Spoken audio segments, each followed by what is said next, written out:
Hello, good afternoon. My name is Morganon. Bid you welcome to something else for a change. Silk Song kind of burnt me out, so we're done with that for now. Not really sure my plans to finish it. But instead, we doing something that Val gifted me for the holidays. So that'll be fun. Why is this not full screen? Why did you not save my settings? Oh, you did, and now you just fucked it up. Thank you. Stand by. Yes. So, this game, I know, is like all the memes, but I actually don't know a whole lot about it. I've never really watched gameplay of it, never played any of them before. So, this will be an interesting experience. Play this game. Okay, so this is the Trilogy. We will play this game. The first turnabout. Yes. I didn't realize I had to click on anything. I thought that was just like a loading screen. Woohoo, I got an achievement already. Gasp. Gasp.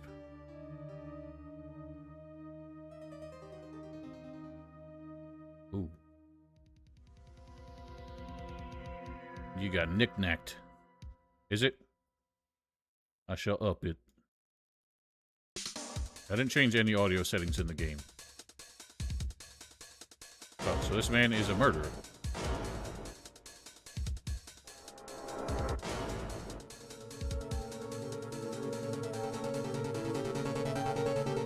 Who is he? Who are you? And who did you kill? I'm already lost. I saw that option, and I decided to roll with the default and just see how I felt. District Court Defendant Lobby number 2. Here we go. Boy, am I nervous. I'm gonna have to voice all the subtitles, aren't I? I normally don't, but I feel like this is a game where it's kind of mandatory. Right? Wrong. Oh my. Hiya, Chief. I'm glad I made it on time. Me too. I have to say, Phoenix, I am impressed. With what? What have I done? Not everyone takes on a murder trial right off the bat like this. Well, I am an overachiever. This is a lot about you and your client as well. Thanks. Actually, it's because I owe him a favor. Well, that sounds like a bit of a conflict of interest there, isn't it? A favor? You knew the defendant before this case? Yes. Actually, I kind of owe my current job to him. Oh boy. I take it he was like a mentor figure. It's one of the reasons I became an attorney. Well, that's news to me. I want to help him out any way I can. I just really want to help him. I owe him that much. I think you've established that. Thank you. It's over. My life, everything. It's all over. Is that your client screaming over there? That would stand to reason. Yeah, it's him. Death, despair. Oh. He's a dramatic fellow. Otis, please go away. Go away. Go lay down. Dog. I'm gonna do it. I'm gonna die. I think he's trying to kill himself. We should probably intervene. Sounds like he wants to die. Yeah. Oh. Butts! Nice. Nick? What? Why does he call me Nick? My name is Phoenix Wright. Hey there, Larry. So guilty, tell them I'm good. What? Why? We know you were framed. Why are you trying to take the fall anyway? Give me the death sentence. I ain't afraid to die. Yeah, that's a real brave face you're putting on there. What's wrong, Larry? Oh, it's all over. I'm finished. Finished. Can't live in a world without her. I can't. Oh. Okay, that was your fiance or something. Who took her away from me, Nick? Who did this? Oh, Nick, you gotta tell me. Who took my baby away? The person responsible for your girlfriend's death. Why is he, like, trying to take the fall, then? I don't understand. Wouldn't you want the perpetrator to come to justice? I understand you're in a bit of a grieving situation, but that's a really strange response to it. The newspapers say it was you. My name is Phoenix Wright. Oh, so that's why the game's called that. Here's the story. My first case is a fairly simple one. Simple case of blunt force trauma. Young woman was killed in her apartment. The guy they arrested was the unlucky sap dating her. Larry Butts. You know, I actually know a guy whose last name is just Butt. Like, just one butt. My best friend since grade school. School had a saying, when something smells, it's usually the butts.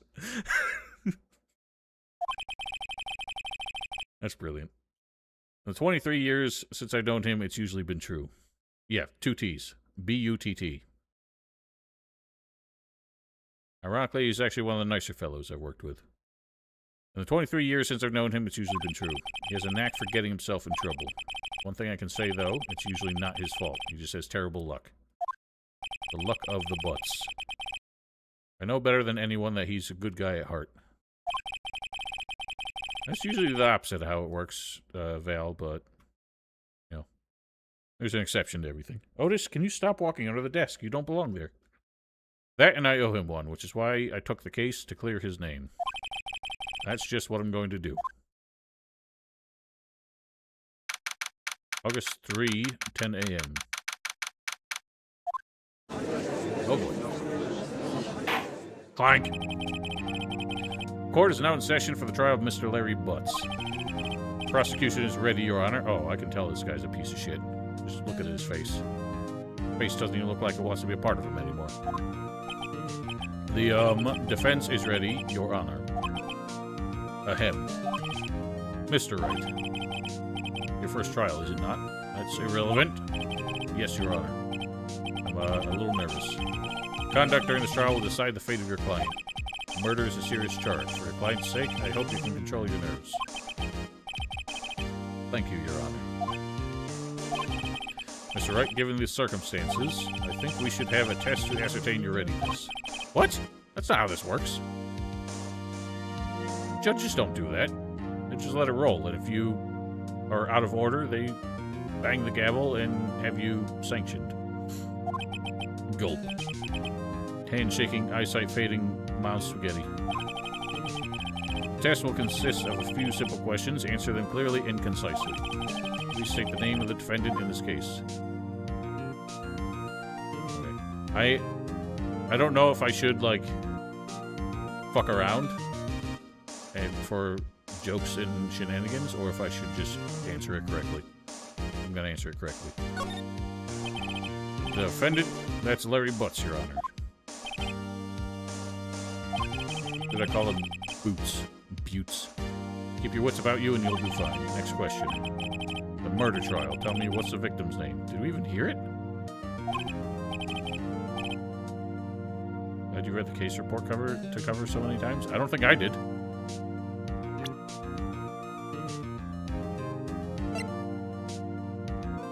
Sydney. Okay. It's... wait. Oh. You dingus! No way, I forgot. I'm drawing a total blank here. Well, I figured it out. I'm a better detective than you are, which is why you're a lawyer and not a detective. I'm sure I'm up to it. You don't even know the victim's name? I know it! Really hamming it up here. I figured it out already. Forgot temporarily. I think I feel a migraine coming on. Oh, get some Tylenol, please. This isn't car right. I already figured that out! God, I'm smarter than this game. I've just done it. Cinder block. Nice. Cindy Stone.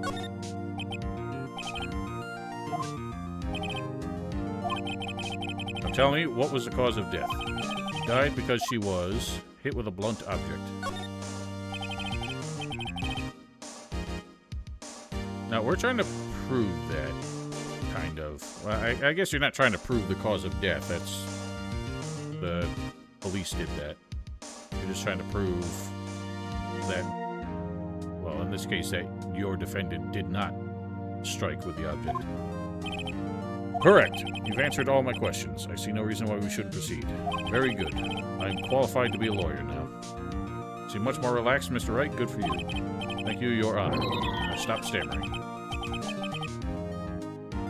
He's a sweaty bastard. Well then, first, a question for the prosecution. Mr. Payne? Yes, Your Honor.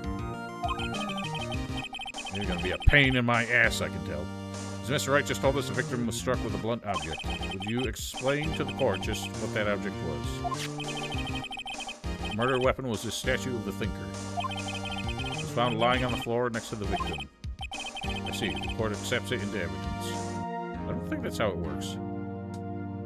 You have to submit all the evidence well ahead of, like, the first real trial session. Statue added to the court record. Right? Be sure to pay attention to any evidence added during the trial. What is her role? She just, like, special counsel? That evidence is the only ammunition you have in court. Use tab to check the court record frequently. Yes, I will. I will definitely not forget to do that very often. Mr. Payne, the prosecution may call his first witness. I'm going to read that, actually, now that it's here. Can I get... Oh. Chief attorney at Fayne Co., my boss, and a very good defense attorney. So I guess she's just overseeing my first case. Defendant in this case, a likable guy who's been my friend since grade school. The victim in this case, a model. She lived in an apartment by herself. Cindy Stone. Winston Payne. There's going to be a lot of pun names, right? Like, this guy, Winston Payne, he's wincing in pain. I'm sure there's going to be a lot of those. Generally bad at getting his points across. Well, then this should be very easy. Statue in the shape of the thinker, it's rather heavy. Oh, cool. Prosecution calls the defendant, Mr. Butts, to the stand.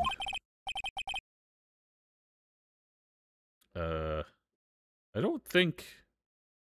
Well, I know it's like a thing in trial where the defendant, at least in American courts, rarely ever actually takes a stand. Like, they can't just be called to the stand necessarily, I don't think, by the defense, unless they get, like, subpoenaed. But they very rarely ever actually testify, because they're likely to just get tripped up by the prosecutor. What do I do now? Pay attention. You don't want to miss any information that might help your client's case. I will forget a lot of things. I probably should have grabbed, like, my own notebook. Get your chance to respond to the prosecution later, so be ready. Just hope you don't say anything unfortunate. Well, I'm sure they wouldn't. They wouldn't translate well. Uh-oh. Larry gets excited easily. This could be bad. Well. Should have, like, gotten him a shock collar or something. Ahem. Mr. Butts, is it not true that the victim had recently dumped you? Hey, watch it, buddy. We were great together. We were Romeo and Juliet, Cleopatra, and Mark Anthony. Did they date? I didn't realize they dated. No, Cleopatra dated Julius Caesar. Didn't they all die? I mean, everyone dies eventually, don't they? I wasn't dumped. She just wasn't taking my phone calls or seeing me ever. Well, he's got a bit of a Winston Payne going on. What's it to you, anyway? You are a hostile witness. What you described is generally what we mean by being dumped. Why? No, I'm not quiet. I'm, like, hitting the red on my mixer thing. Well, I'm moving the game audio down. The game music seems imbalanced. In fact, she had completely abandoned you and was seeing other men. I'm gonna change some options. I mean, this game is like nothing but music. Turn that one tick. Xbox low? We'll do low. High? We'll do high, because high is not that high.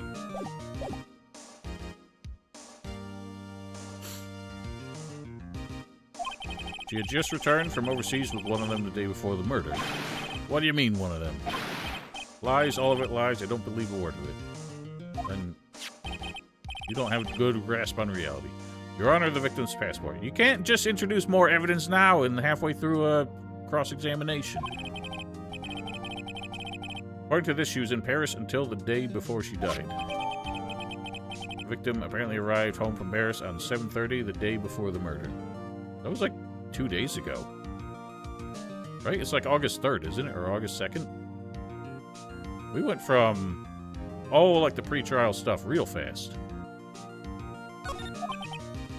Indeed, she appears to have returned the day before the murder. Also, the judge doesn't comment on, like, the quality of the evidence or the testimony. The judge is there to just make sure that everyone's following the rules. Dude, no way. The victim was a model but did not have a large income. It appears that she had several sugar daddies. Daddies? Older men who gave her money and gifts. Took their money and used it to support her lifestyle. Dude. You can clearly see what kind of woman this Miss Stone was. Oh, now you're just, like, disparaging the victim. Tell me, Mr. Butts, what do you think of her now? Right? I don't think you want him to answer that question. Well, I can't control him. Larry has a way of running his mouth in all the wrong directions. Should I? I mean, if my boss is telling me I should. But, like, you're not... The defense lawyer, I don't think... I guess you can. I don't know how it works in real court. If, the defendant is being questioned by the prosecution, like, surely his lawyer can chime in and be like, you don't have to answer that? I don't know. Never actually watched a real trial before. But I will stop him. The client had no idea the victim was seeing other men. The question is irrelevant to this case, so that's an objection. That's an objection. Oof wins. Dude, Nick, what do you mean irrelevant? Cheating she-dog? I'm gonna die. I'm just gonna drop dead. Oh, I told you not to respond. Yeah, when I meet her in the afterlife, I'm gonna get to the bottom of this. Oh boy. I love how flaccid the gavel is. It's just a little clack. I believe the accused's motive is clear to everyone. Yes, quite. Oh boy.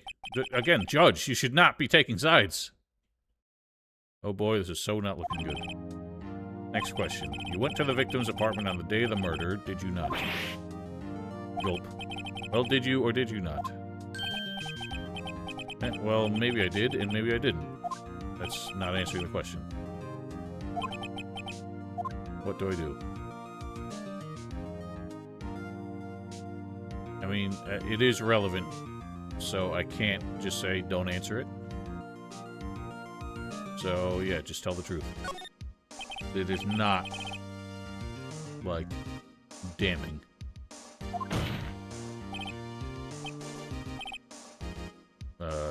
That is not a sign language of any kind.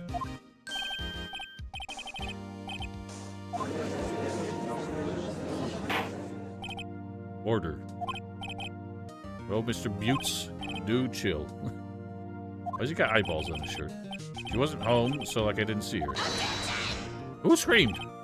That's your voice? Your Honor, the defendant is lying. Prosecution would like to call a witness who can prove Mr. Butts is lying. That simplifies matters. Who is your witness? You can't call one witness while you are already questioning another witness. The man who found the victim's body just before making the gruesome discovery. You saw the defendant fleeing the scene of the crime. Well, I think your witness is the culprit then. I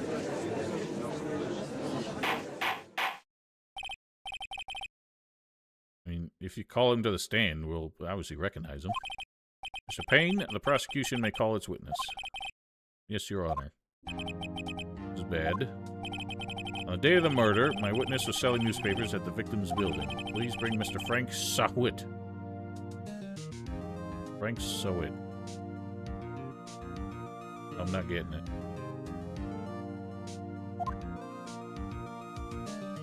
Yep, this is the weirdo.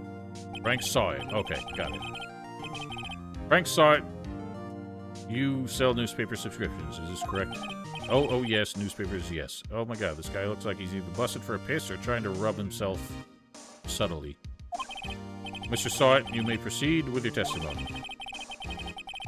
Please tell the court what you saw on the day of the murder.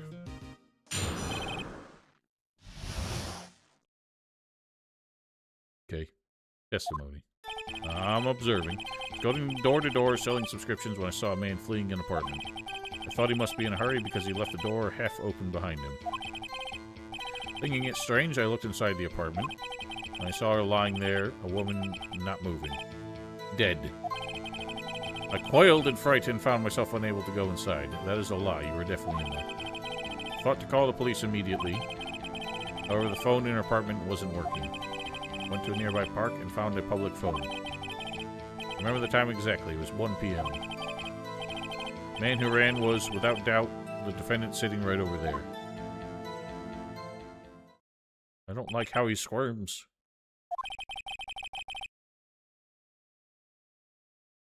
Yeah, I don't see it here either.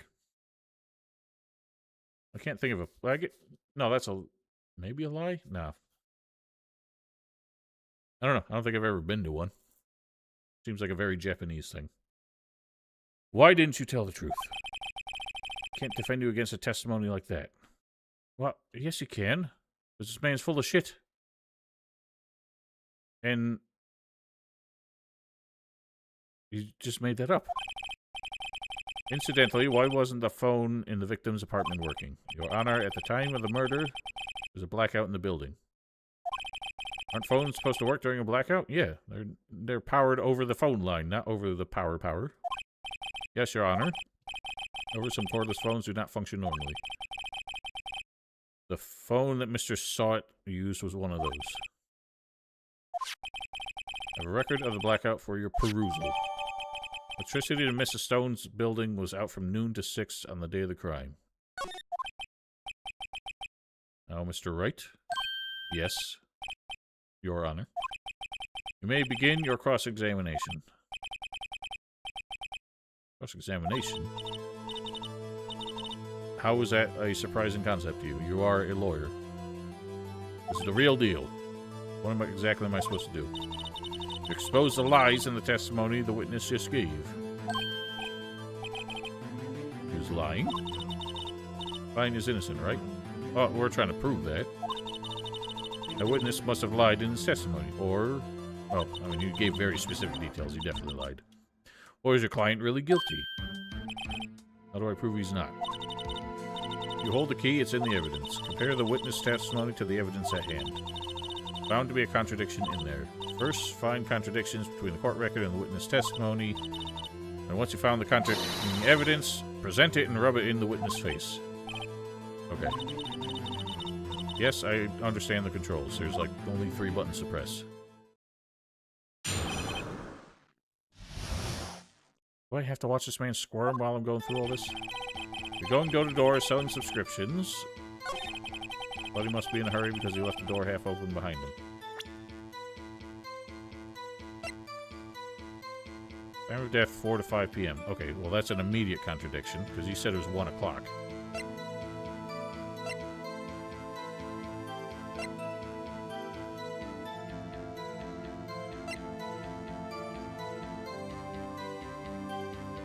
I don't see anything else that's contradicting it so far.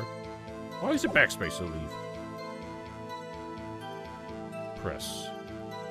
The press is where I like try and squeeze in for more information. Half open, you say? Yes, yes, the door was open halfway, yes. I watched for a moment, but no one came to close the door. That's odd in a big city like this, I thought. And what happened next? Thinking it strange, I looked inside the apartment. I saw her lying there, a woman not moving, dead. Wailed in fright and found myself unable to go inside. But you said you went inside to try the phone.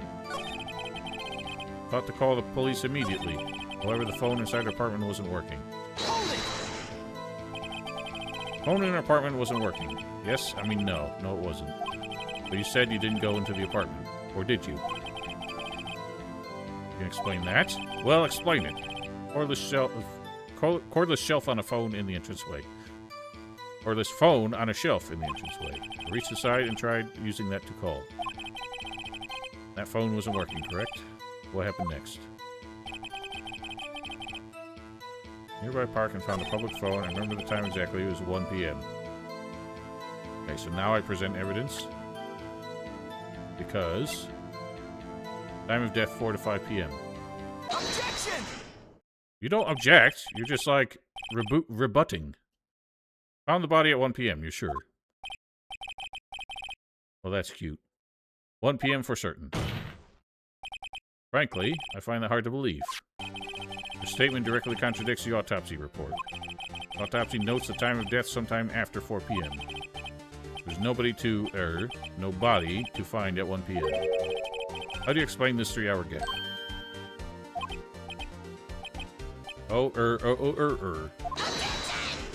Why do you sound like that? Well, he said it was exactly. He remembered it specifically. Man cannot be so confident in his testimony and then try to wave it off as, oh, I was anxious and I didn't remember. After his testimony, I find that hard to believe. Mr. Sort, why were you so certain that you found the body at 1 p.m.?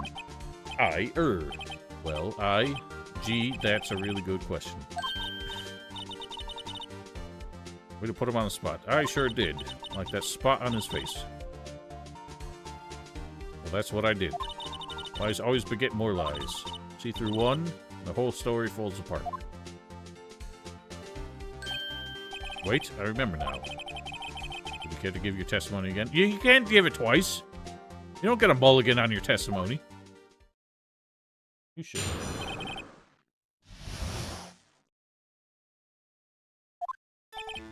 You see, when I found the body, I heard the time.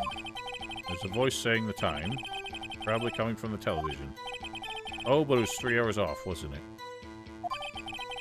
I guess the victim must have been watching a video of a taped program. That's why I thought it was 1 p.m. Okay.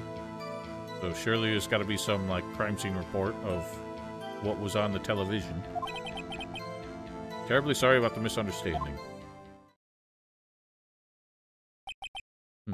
I see. You heard a voice saying the time on a taped program. Teddy, why are you doing that? Cat crawling under my monitor. Mr. Wright, you may cross-examine the witness. Right? Wrong. I know what to do? Well, we don't have any evidence to disprove that. I've got this one. Oh boy. Do I?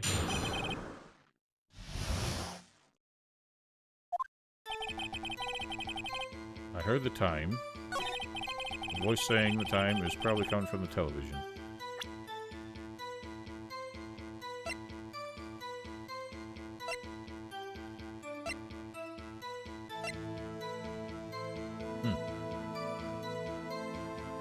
Objection!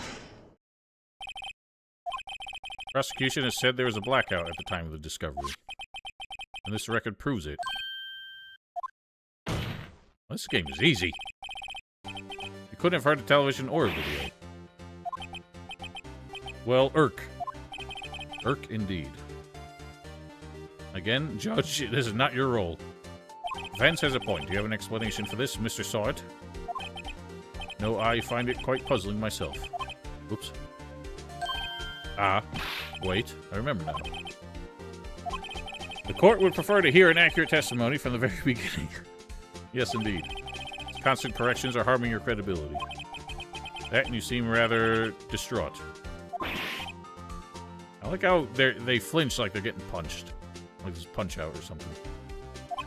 My apologies, Your Honor. It, must have been the shock of finding the body. Well, again, that throws your timeline not just into question, but your, like, your objective ability to even process what you saw. Like, you were so confident when you started, you gave very specific answers and claims that, you know, there was no power and everything, and yet you're making up the fact that you saw things that could not have been, like, the TV running. Let's hear your testimony once more, please. Again, you don't get a third chance to tell the story. Hearing the time. Actually, I didn't hear the time. I saw it. There's a table clock in the apartment. Wasn't there. Oh, wasn't there. I read that wrong. The murder weapon. The killer used it to hit the victim. That must have been what I saw. What? No, it was a statue, you dickhead. We know this. Everyone knows this. Oh, right. This is not the time.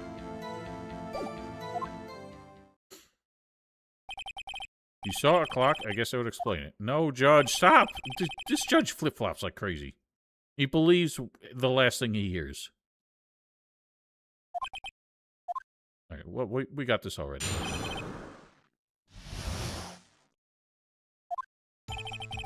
Didn't hear the time I saw it. There was a clock in the apartment.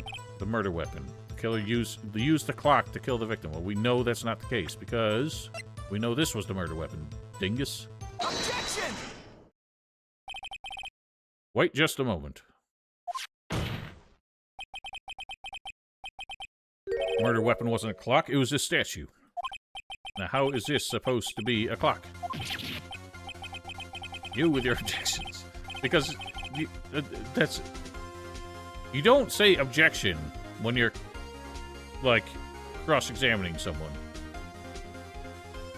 You say objection when you're trying to get a question or a statement removed from the record, basically. You with your objection, your evidence is who do you think you are? Just answer the question.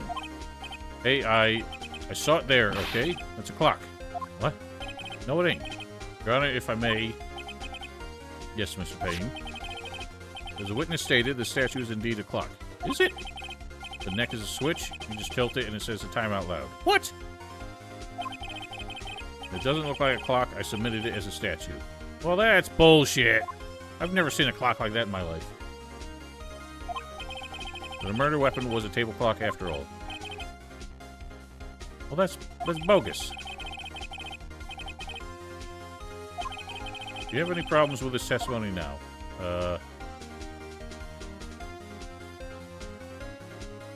Kind of? If you have to tilt it, then how did he hear it? Your Honor, there is a gaping hole in the witness testimony. The only way he could have known the weapon was a clock is to hold it in his hand. The witness testified that he never entered the apartment. Clearly a contradiction. Indeed. Witness knew it was a clock because he went into the apartment. You were inside the apartment on the day of the murder.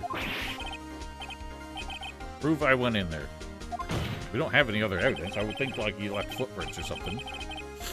You're better than that. I could prove you were the one that killed her. I would have been a little less bold until, like, we knew exactly what we were going to present.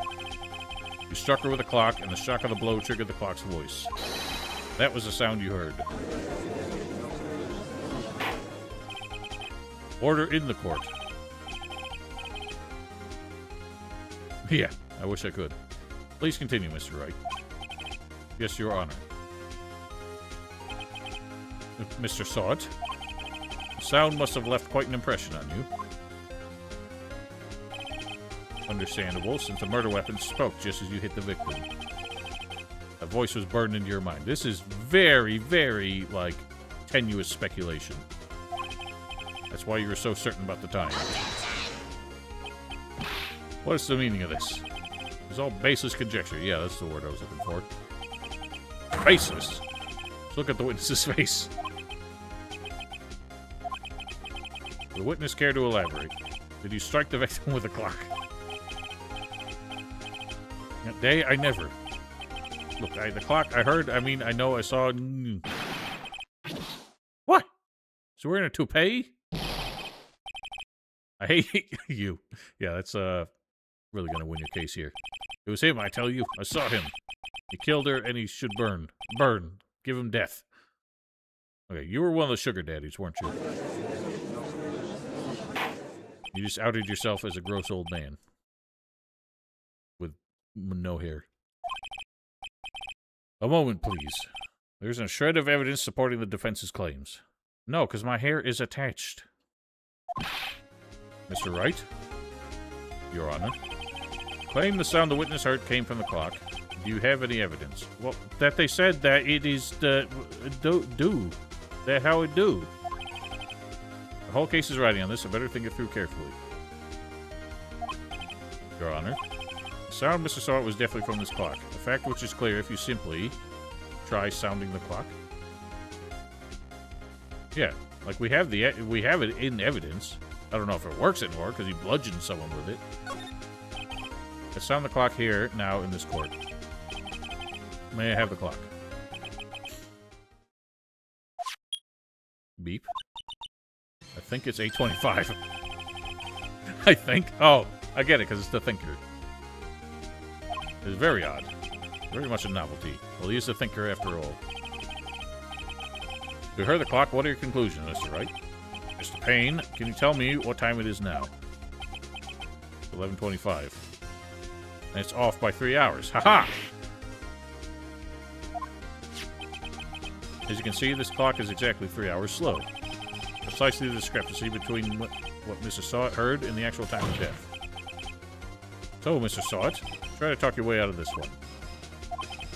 Ha ha ha. We got one thing. Uh-oh. What you talking about now? Well, it may seem like that clock is running 3 hours slow. Proves nothing. How do you know it was running 3 hours slow on the day of the murder? Can't prove that, you don't have a case. He's right. How am I going to prove that? Oh, it's still very, very shaky. His entire testimony was proven wrong on 3 separate occasions.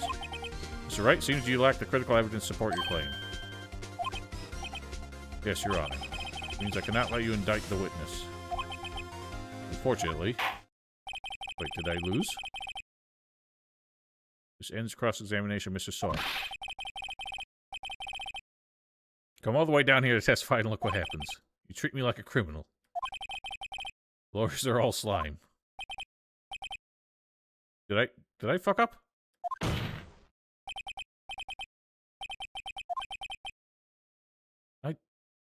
Come on, that's not the end of it. Surely I did not lose. Okay, this is unfair. Don't make me think I'm losing. You're making me second guess, like, how good I was doing. Chief. Listen up, Wright. Don't throw this one away, not like this. Think. Chief, it's over. You're just a big bitch, Phoenix.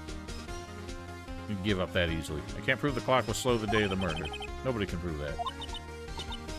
Well, yes. That doesn't mean you can't still win. Try thinking out of the box. Don't waste time doubting the facts. Assume the clock was 3 hours slow and think through it. Aha. Get it? The thinker. Why was the clock 3 hours slow? Figure out the reason and you'll have your proof. Right? Wrong. Think of a reason as to why the clock would be 3 hours slow.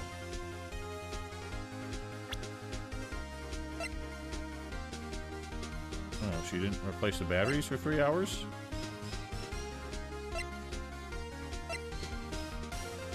Oh, yeah. It might have died, like, before she came home. Like, it died while she was away. She replaced the batteries, but just hadn't changed the time correctly yet. I don't know. Teddy, you're in an inconvenient place.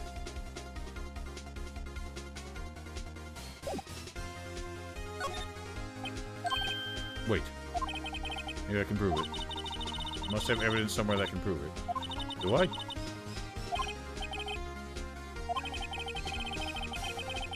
See, the clock was already running slow on the day of the murder. And we found evidence to support this. Of course, there's a piece of evidence in the court record that can prove my claim beyond a doubt. Tough words. Let's see you pull this one off. I don't even know what this is.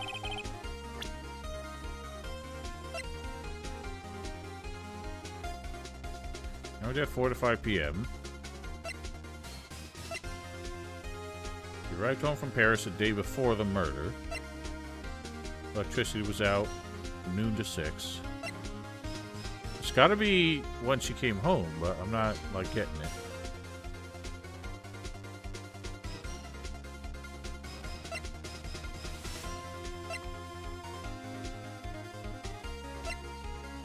Why does this have to be here?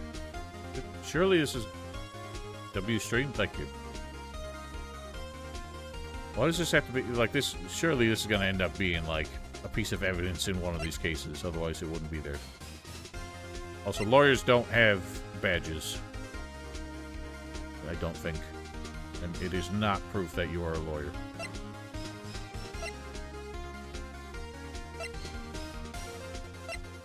Let's think. It was 3 hours slow. She got home the day before. Doesn't really explain why it was slow, or necessarily explain why she didn't replace the batteries, or why she didn't fix the time after doing so. Maybe that's the wrong train of thought.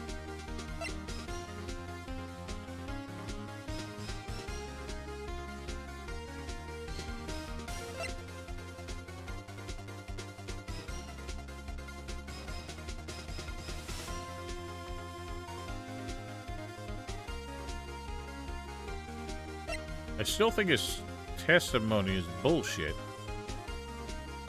Like, I don't really understand how my case was defeated, because it's still, like, whether or not the clock was slow still doesn't change the fact that he could only have heard it by picking it up. So this is dumb.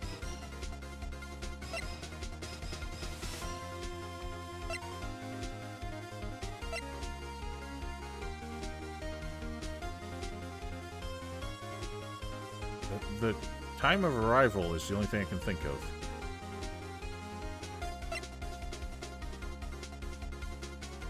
But it said it was 4 o'clock. Or, sorry, it said it was 1 o'clock. When it was actually 4.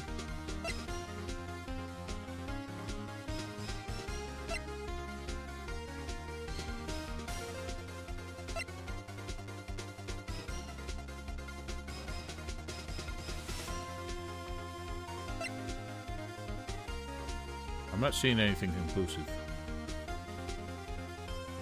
I'm just gonna go with this. I don't really know where it's gonna lead, but it's the only thing I haven't really used yet. Take that! The victim had just returned the day home from abroad. Whoops. The victim had just returned home from abroad the day before the murder. As we all know, the time difference between here and Paris is 9 hours. Oh, she brought the clock home with her.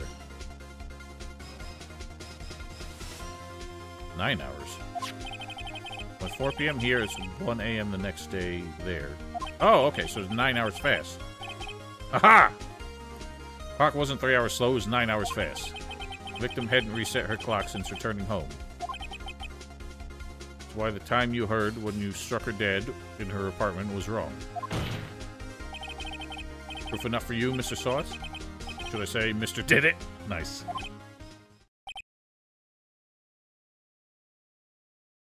Oh, he's fucking dead. Holy shit, we killed him. Order, I say. Well, this case has certainly turned out differently than we all expected. Mr. Payne, your witness, he was arrested and has been taken away. Well,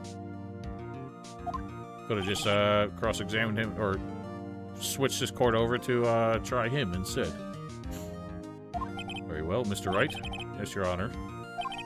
I have to say, I'm impressed. I don't think I've ever seen someone complete a defense so quickly. And find the true culprit at the same time. Yeah, we are detective and lawyer. At this point, this is only formality, but this court finds a defendant, Mr. Larry Butts, not guilty. Woo! I don't think the judge can say that, because it's still up to the jury to find not guilty, but the judge can just throw out the case by saying it is clearly, like, not a good case. Well, then this is not an American court! Didn't you say this is supposed to take place in, like, San Francisco or something? The court is adjourned. Turned out that Frank Saw It was a common burglar. Pose as a newspaper salesman to check and see when people were out of the house. Why was he in, like, a swag pink suit? Localized to LA, but still a parody of Japan's court system. Okay. So they don't do jury courts. That day, when Larry went to her apartment, the victim wasn't home. After he left, Mr. Sawt let himself in to do his dirty work. While he was searching her place, the victim returned. Flustered, Mr. Sawt grabbed the nearest blunt object he could find and clobbered her to death. This game has a similar thing to Ghost Trick in how it's very cartoonish, very comical, but people are still dying, like being brutally killed.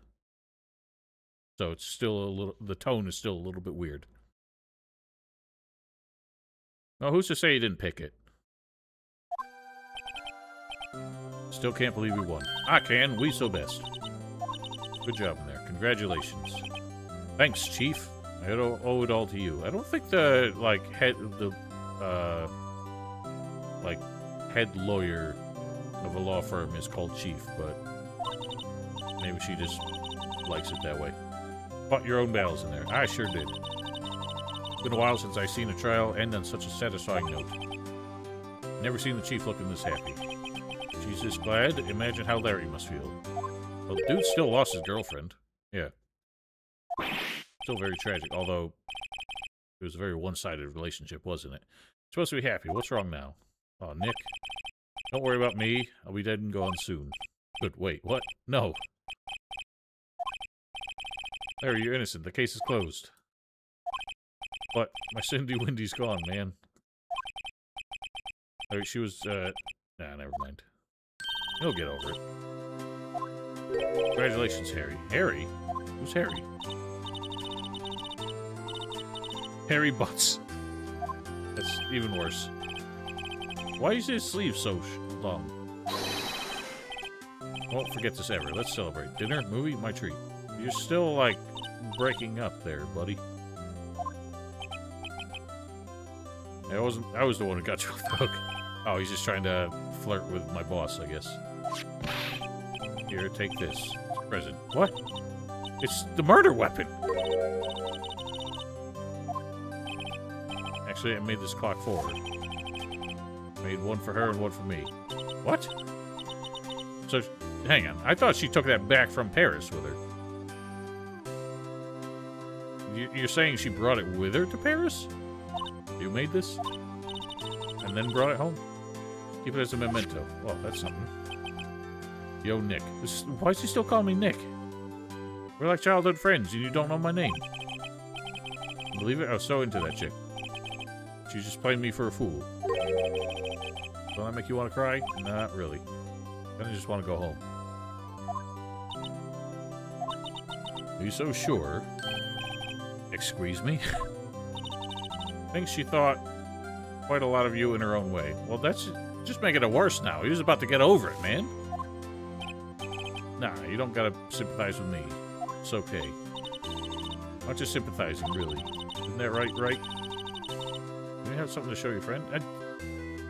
Listen, it's been a long day. I think we just need to go home.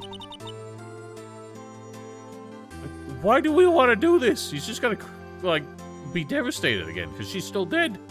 This is a terrible idea.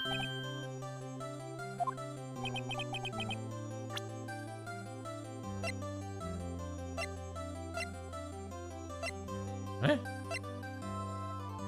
I don't know what she's talking about. Well, the fact that she kept it? Yeah.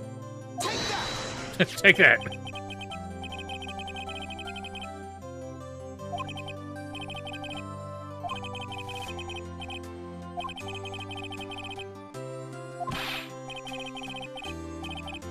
Well, it would be a very weird clock to keep. I think a wristwatch would be much more convenient.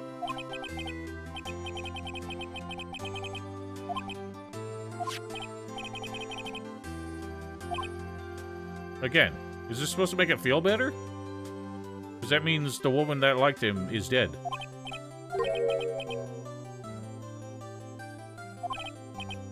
Like, he had a real shot with her, and then she was murdered. I don't think it did. It wouldn't make me feel better.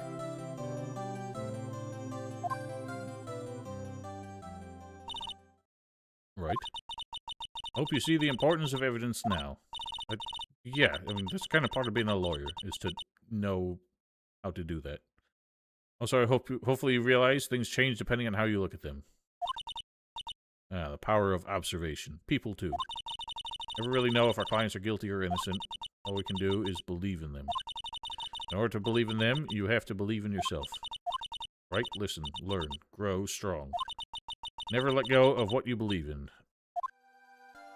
Fair enough. I think our work here is done. Shall we be off? Yes. Dinner on you. Well, it would have been on Larry. Toast to innocent butts. Speaking of Harry, his name is Larry. You were saying part of why you became a lawyer was because of him. Part at least. You have to tell me more about it sometime. Maybe over drinks? Whoa. This is supposed to be a professional relationship, lady. So, my first trial came to a close. Larry slapped me on the back and said, "Gee, Nick, it's good to have friends." I'm pretty sure he's not going to pass. Unless he got the clock he gave me. I didn't know it then. That clock was soon going to be at the center of another incident. Oh boy, what's this guy doing with his clocks? Promise to tell the chief about me and Larry. It'll be one promise that I won't be able to keep. Oh great, so we never get to know. The end.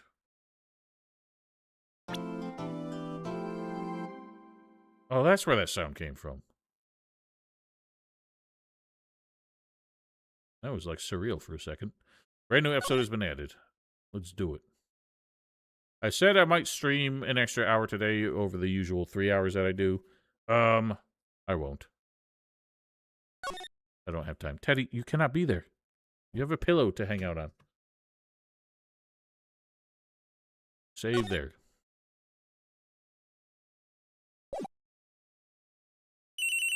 Bring. Cellular. Yes, hello. This is Maya. Hey, Maya, it's me. Mia. Mia and Maya. Are you sisters? I haven't called in a while. Sorry, I've been so busy. How have you been? Well, lonely, and it's all your fault. I'm just teasing. I've been great. I'm finally getting used to having my own place. That's good to hear. Actually, I'm calling because I have a favor to ask.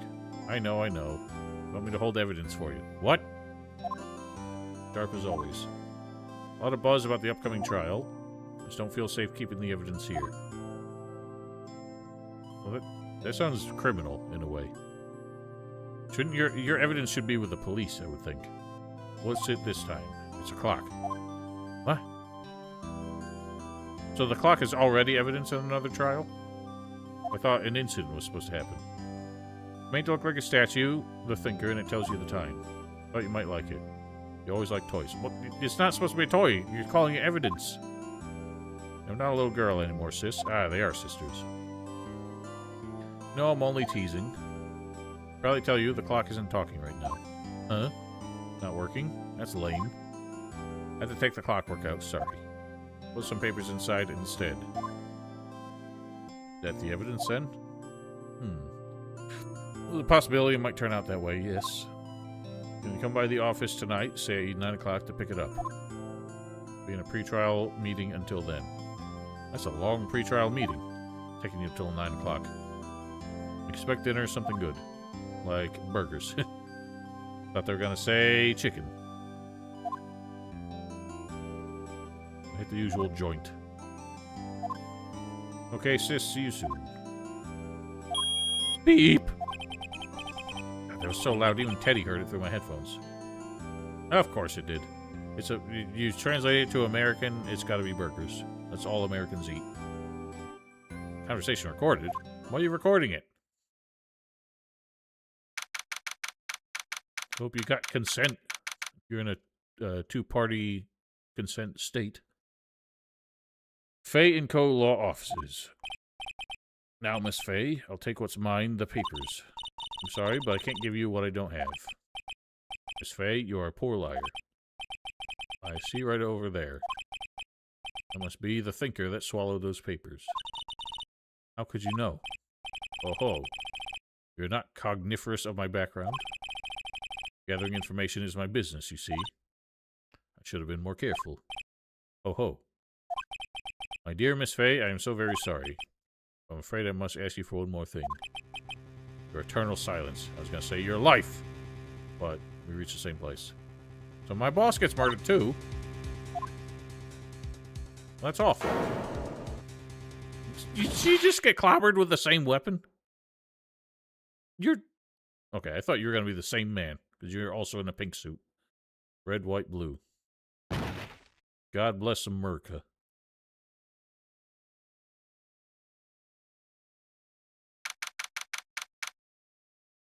Bay and Co-Law offices. September. Uh-oh, I'm late. That's strange. Guess the chief left without me. Said her sister was coming over, so we should all go out for dinner. What's that smell? Blood? Maybe she's in her office. Yeah, let's go. Oh.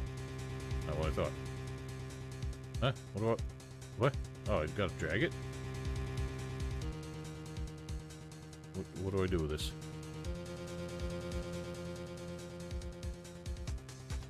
Eh? Oh.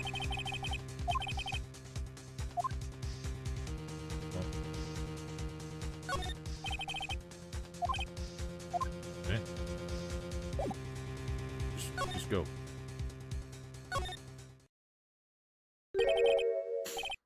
Smell blood. Sob. Sis. Someone's there.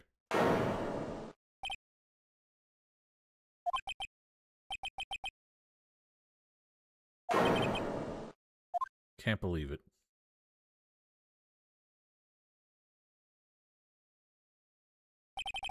Who are you? What? You die? Strange girl dropped out cold. I left her lying on the office sofa. Went back to the chief where she lay under the window. Have we called the police yet? Body was still warm. Could feel it when I held her shoulder. Then, all too quickly, it began to fade. Finally, she was cold. So you just sat there holding her shoulder until she went cold? Bodies don't cool off that quickly.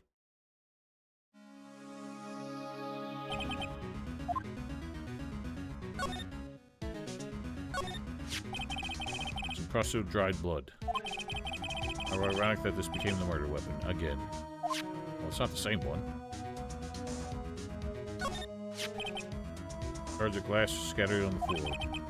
Into the remains of a glass light stand. Chief. Hard seeing her like this, but if there are any clues here. Struck on the head with a blunt object. Probably died instantly. That would stand to reason. Looks like a statue was actually a clock made by Larry Butts. We know that. Can't believe the same weapon was implicated in two completely distinct murders.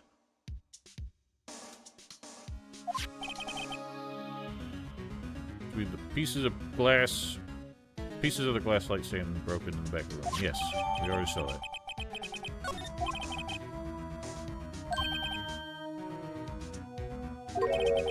Piece of paper. Oh yeah, I just saw that. What could it be? Well, it says Maya's name. Huh. The word is written in blood. Maya. Did Mia write this? Well, you said she died instantly. How could she have done that?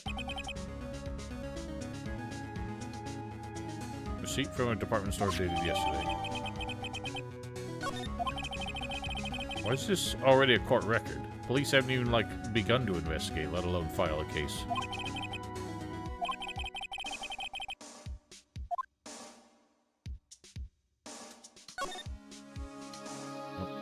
Phone it. That's funny. Few of the screws on the receiver are missing. What? Looks like someone was halfway through taking it apart. Police? Please come quick.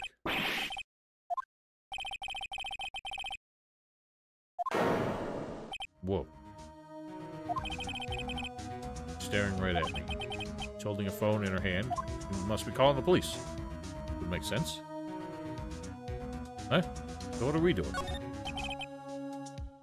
Phone receiver is missing a few screws. Better not use it. Okay. Just because there might be evidence. The Fay & Co. ledger book. Everything is written in the chief's alternate handwriting. Small office, but it makes a good bit of money. Okay. Chief was never good with machines, but all she ever used this PC for was email.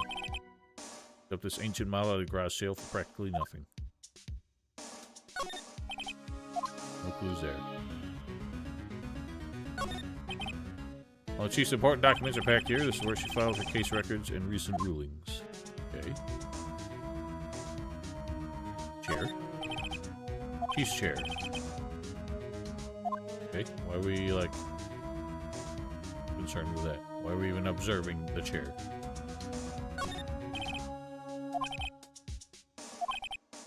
Been big on the stuff your clients use, but keep your own stuff simple. Oh, and that, some sound logic.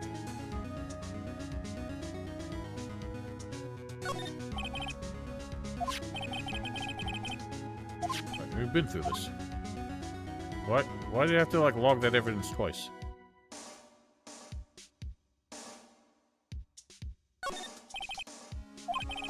Gateway Hotel. Okay. Is that all?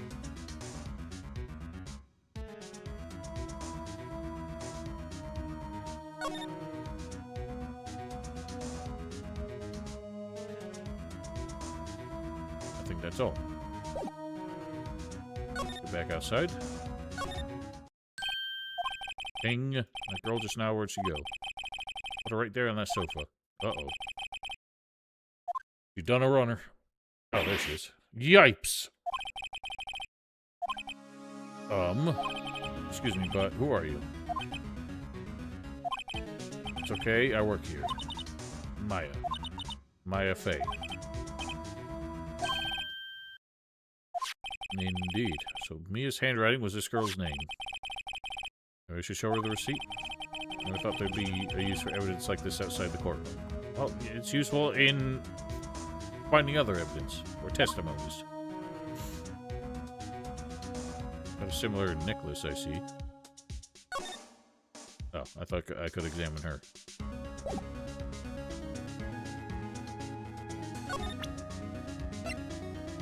Yes, we'll see what she says about this. Before Mia died, she wrote a message with her own blood. Wrote it on the back of this receipt. You got crazy eyes. Why would she write my name? I don't know. I'm asking. Please just calm down. Why would she write my name? I'm asking that same question. Wee woo wee woo. The police. They're coming this way. Listen, we were gonna call you. Oh, I've seen this guy. Alright, I'm Detective Dick Gumshoe. Perfect name. And of course, he says C at the end of the sentence like he's a mobster. Gumshoe, what an odd name. Very specific. We received a report coming from the building across the way, see?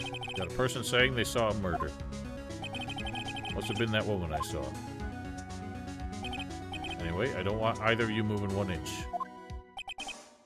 Great. Just great. Wait, she wouldn't have? Nah. Whoa! Excuse me. Eek? Word Maya here mean anything to you? Man, I'm the one who collected that evidence. That's my name. Okay, so you're the one who's gonna be the defendant in this one, I guess? On trial for your own sister's murder. The victim drew this here note in her own blood, see? With a dying breath, she wrote down the killer's name. Well, she didn't write it with her breath. What are you talking about? Killer? I'm not. Case closed. You're coming down to the precinct, ma'am. Okay, so this guy's the impulsive... what's the word? Shit, what's the word? I'm brain farting. Railroady kind of detective. Once he's made his decision, he will pursue that to the exclusion of all other possibilities. He was arrested on the spot. I mean, you weren't arresting me too? Because, like, I was here. Like, your evidence is as shaky as it could ever be. Taken it for questioning, did not get out until the next morning. Okay, so Phoenix was taken. Eyes heavy, palms weak, mouth spaghetti. Couldn't sleep. Sat around waiting for visiting hours to begin at the detention center. I had to talk to Maya as soon as possible. September 6th. Wow, they have poor criminal. I'm stupid.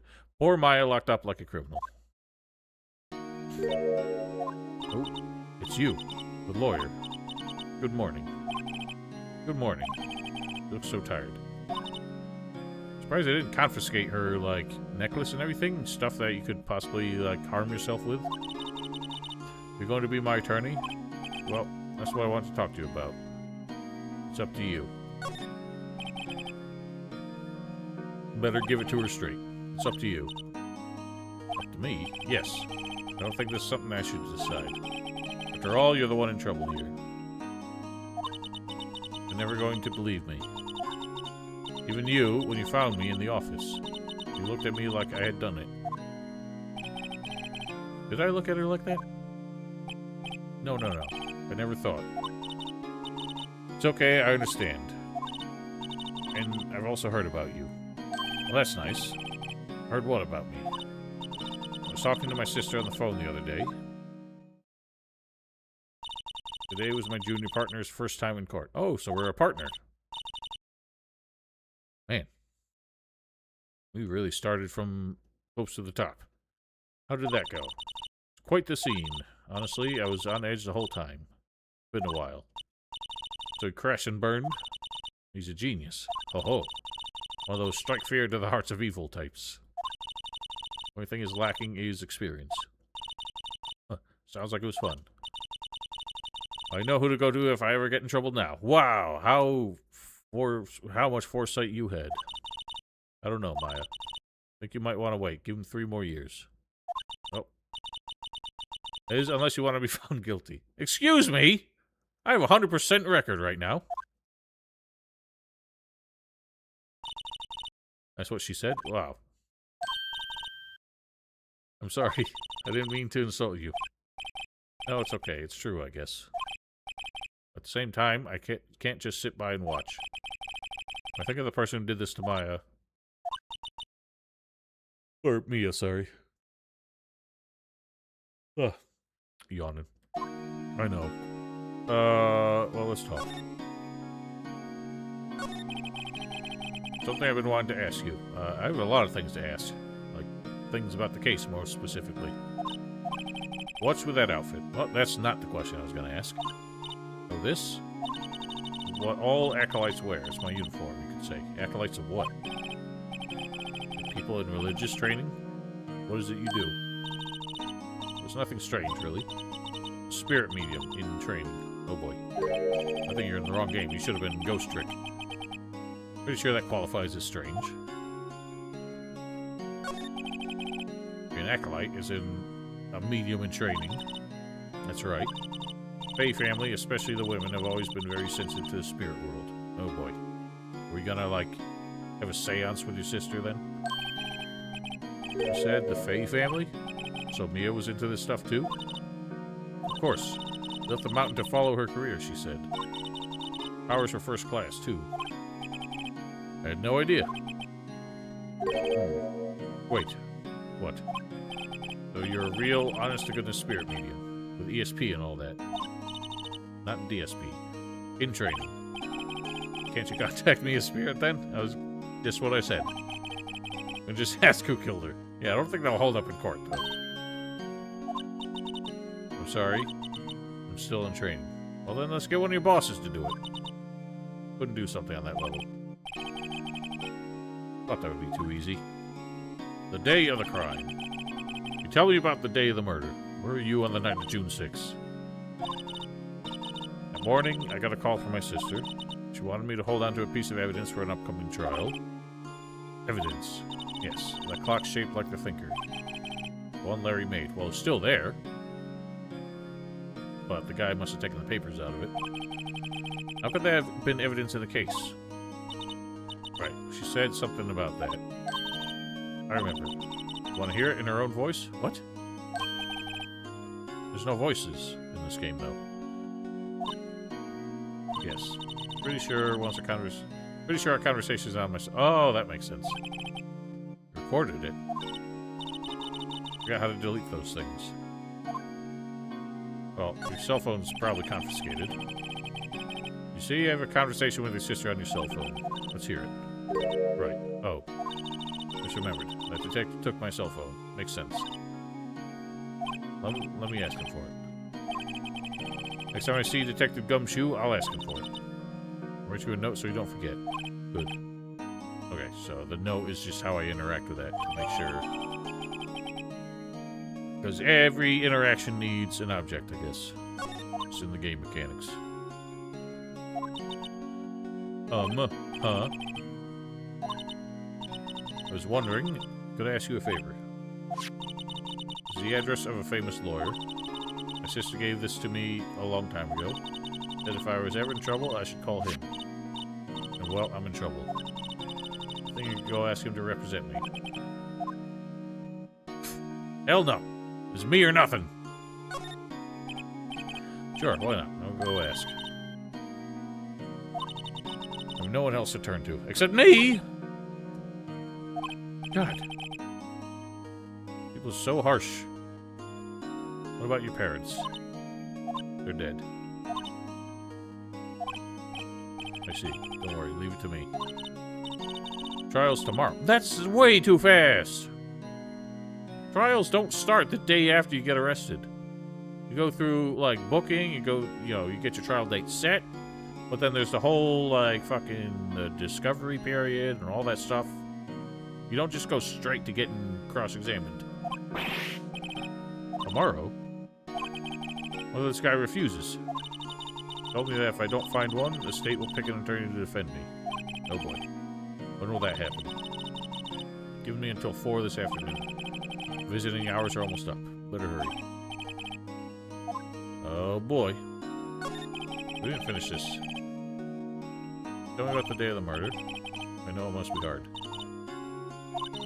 All I've been doing the last few hours is talking about it. Kinda getting used to it. Oh boy. Morning, I got a call from my sister. She wanted me to hold on. Yeah, we've been through this. Thinker clock that Larry made.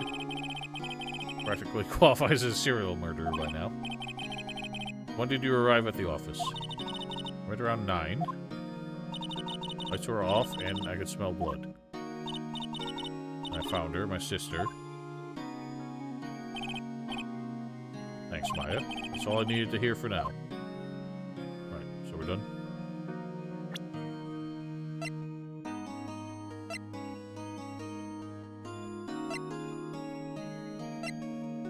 Can't do anything with that. I guess we're done.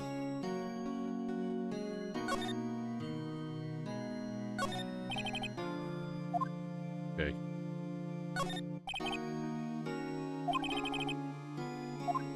It hasn't moved an inch. It's almost like he's just part of the background. Okay.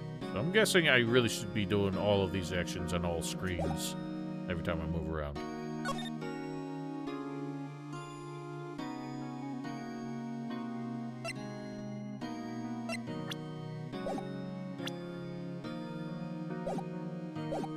What other actions I got? Present. Let's see how that would help, but I don't know if I can do anything with it here.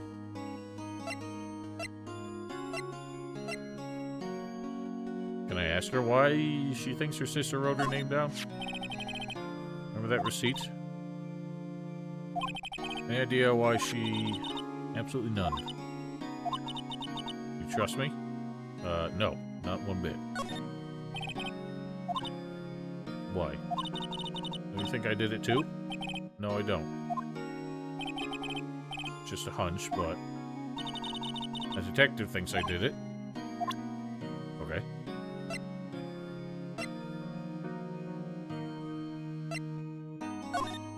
I wanted to ask you about the murder weapon. Better not ask her about it now. Well... Any more? I guess...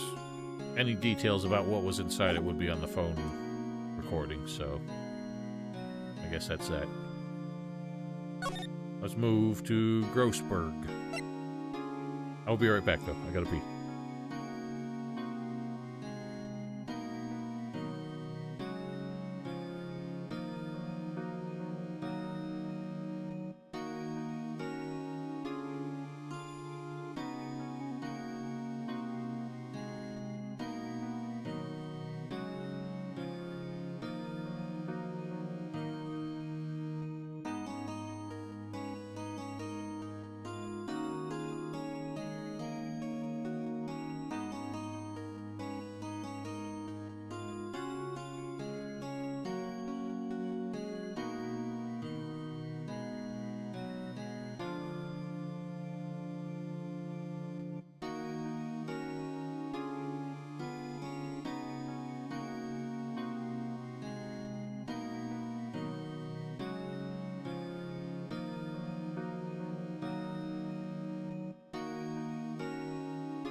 Okay, let's move on. We'll find your lawyer for you. Grossberg Law Offices. According to receptionist, the big boss is out. Couldn't say when he'd be back.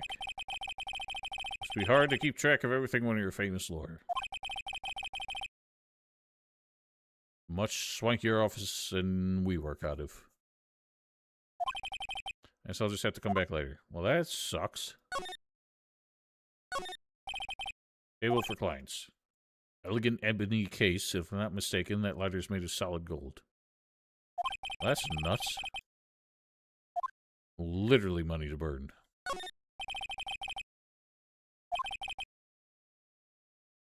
Probably the most expensive one available. That's a weird guess. Painting has been bugging me ever since I stepped in here. Looks... Oil paint is so thick it's practically giving me a stuffed nose. What? How does that happen? Price is nothing to sneeze at. You're just, like, concerned with the value of everything in here. Expensive-looking mahogany bookshelves filled with expensive-looking books. Funny, they don't look like they've ever been read. Probably not. Just there to show off. Solid mahogany desk. Cool. I have learned nothing. So where do I go? Go check out the crime scene some more. Office is filled with police officers. Busy searching for clues. Hey, you there. It's a crime scene, pal. No trespassing. Sorry, don't I know you from somewhere? You're that Butts guy, aren't you? No, not quite. Oh, no, Phoenix Wright. How could anyone mistake me for Larry? Ah, I guess I got the wrong name, Mr. Wright. Sorry about that. The Butts guy. He was a killer, and you're no killer, right? Oh, boy, this guy. You're gonna be a piece of work, aren't you? Why are your shoulders shaking so much? You're supposed to be laughing? You were Detective Suede Shoes. Gumshoe, wasn't it? Better than Gum Dick Shoes. At your service. Hang on. That's Detective Gumshoe to you, pal. I get the name right. I got it right. Don't go calling me Dick. You introduce yourself as Dick. Dick?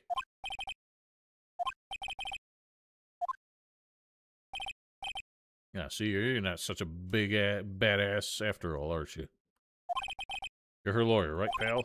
You got business here, you'd better do it quick. Well, that's good. I mean, we're practically gonna be. I want her phone. Morning. Did you see Mia Fey?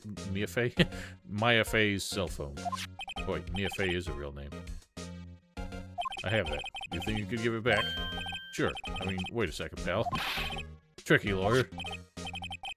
Oh, he's on to me. Well, he's a bit thick, so maybe we should try and outsmart him.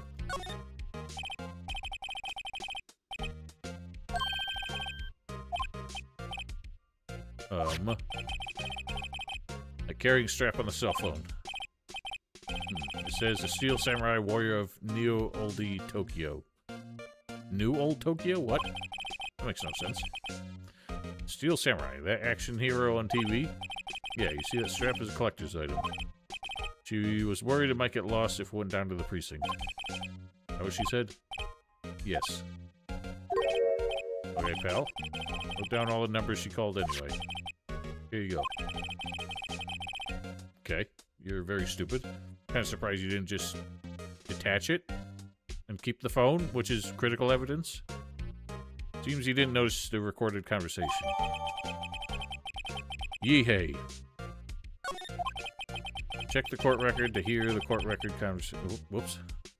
To hear the recorded conversation. Okay, so I can listen to it. Alright, we did hear this because it was in the pre-roll.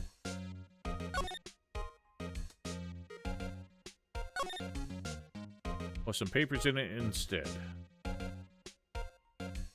Okay, well, really no details there. I'm not sure what to ask him about. I'm not sure if this is one of those cases where you really are supposed to do everything. Like, I should present all of these as an interaction, or if I could possibly fuck it up by presenting the wrong thing to the wrong person.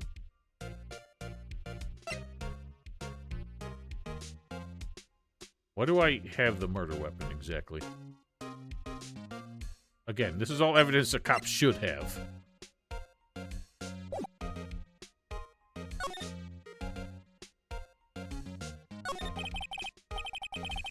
You do an autopsy. Want to know the results, eh? Don't you look at me like that, pal. It's no use. Might have been your boss, but that doesn't mean you get any special treatment. Oh, okay. Alright, you can see the report, but that's all. Oh, good, because that's, like, what I'm supposed to have as a lawyer.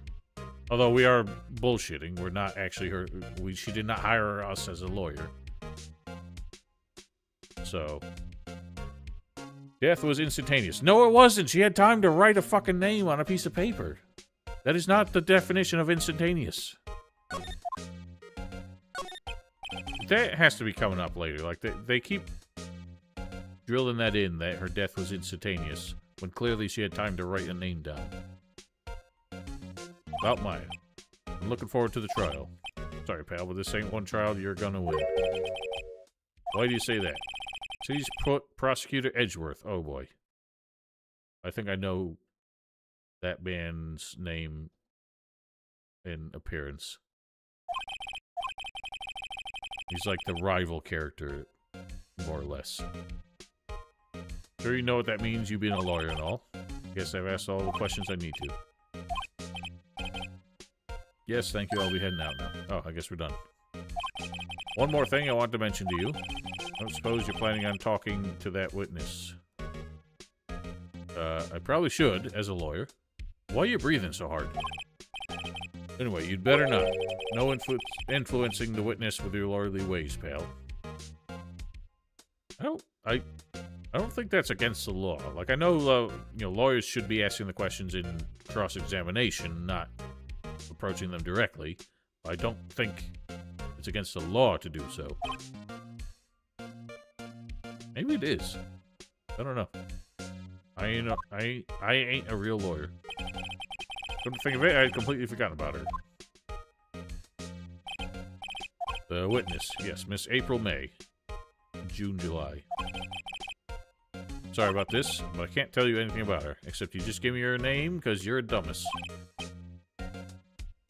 Miss May. You sent her home already, then? You're trying your lawyerly tricks on me now. She's not to go outside her room until the trial. I don't think you can hold a witness like that. Like, unless you arrest them. So she's still in the hotel across the way. Guess I should know better than try to get a detective to leak information. Haha.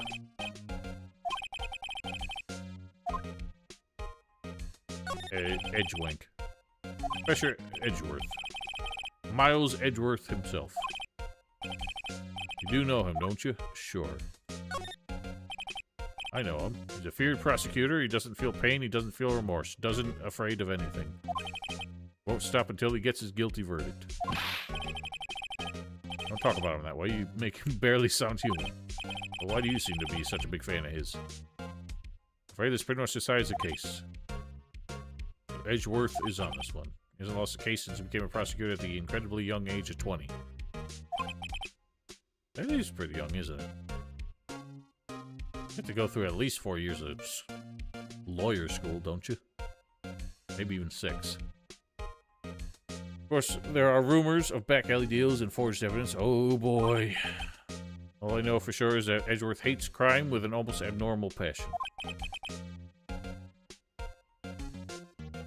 Never imagined I'd be facing him so soon. Well, perhaps you will have met your match after only one trial.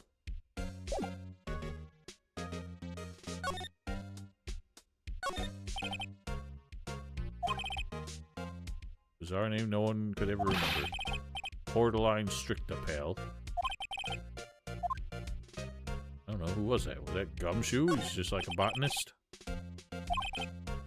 First movie that made me cry when she saw it. Check it out one of these days. I could not possibly recognize it. Sky is blue and so am I. Okay.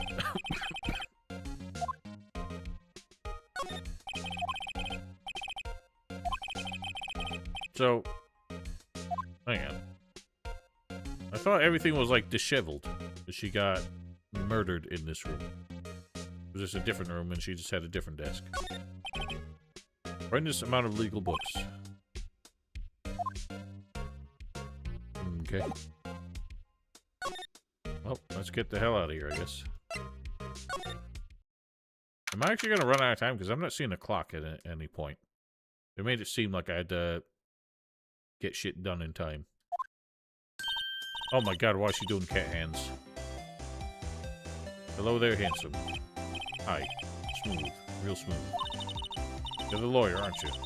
Detective told me. Well, if you're not supposed to leave your room, I feel like they would post up police officers. Said, don't say nothing to that lawyer, pal. Note to self, thank Detective Gumshoe for making my job harder. Gee, it's all like something out of a movie. It's all so exciting I can hardly contain myself. Well, please do. Your shirt can hardly contain yourself. Let me go freshen up so I can look the part of the beautiful eyewitness. Trial's not till tomorrow. Getting, jumping the gun a little bit. I think the lawyer has to cross-examine this one. Well, guess who that will be. What kind of apparatus do you have in your drawer, ma'am? Screwdriver. Say so. Why you got creepy eyes now? You really shouldn't pry around in other people's rooms. You wouldn't want to make me upset, would you? Thought she was gonna explode for a second there. Wonder what could be inside the drawer. Oh boy. What did you witness? You think you could tell me something? You need to describe what you observed at the time of the incident. Observe incident, you sound just like a lawyer from the movies. Like a man with a big vocabulary. Oh my. Better not encourage her. I don't know. Might soften her up a little bit. You know that thing that happened the other day, the bad thing. What did you see when it happened? I suppose you could tell me more about it, pretty please. Well, dream on. Want to know? You'll have to come to court tomorrow, Mr. Lawyer. Alright, well, you are dedicated.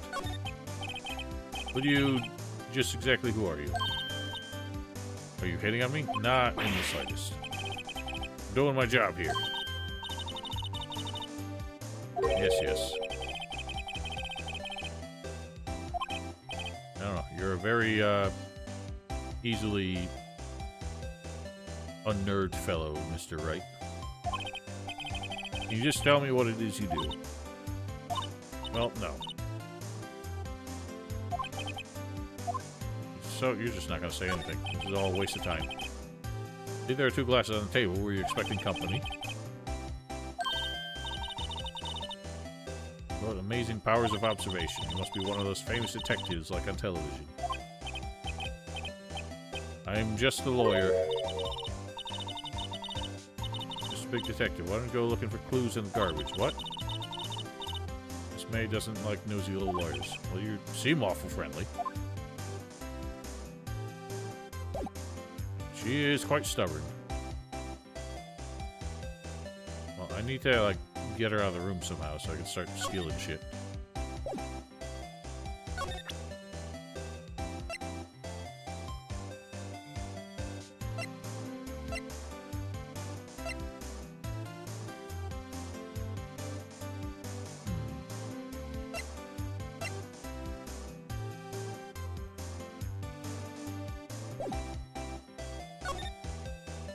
Topics.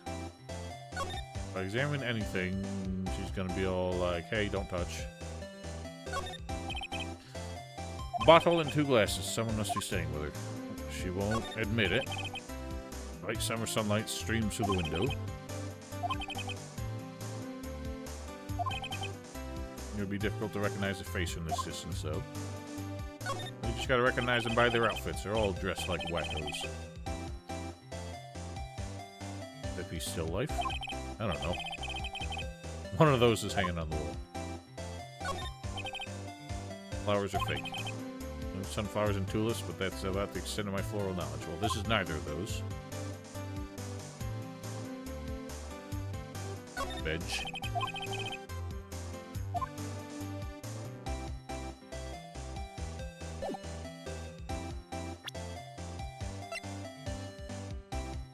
Not sure what I should approach her with. I don't know why the glass shards would be evidence, but I guess we'll find out at some point. Okay, I cannot, like, present anything to her. Oh, wait, yes I can.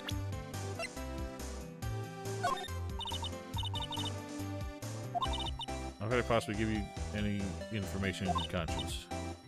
Okay, so she just won't talk. Herm!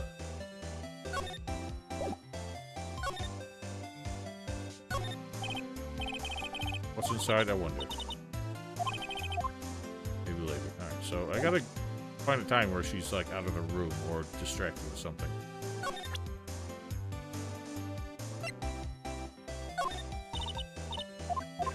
So she just won't talk.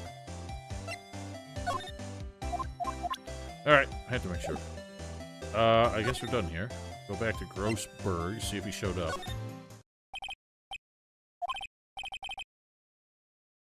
Just wait for him to come back? I don't know about that. Ahem! That wasn't the most overtop clear in the throat voice I've ever heard. My god. Otis, go away. You're the one they say has been looking for me. Yes, it's me. Grander than I even imagined. Yeah, he's too grand even to fit in his own suit. Badge on your collar. Ah, so you're a lawyer, are you now? Yes, well, yes. Otis, go away. What do you want? Not particularly busy these days. Please proceed. Well, how do you make all this money? Otis, what do you want? Go lay down. Go lay down. Please proceed. How come nobody could get in touch with you then? Just let me ask. Came to see the one and only Marvin Grossberg, did you not?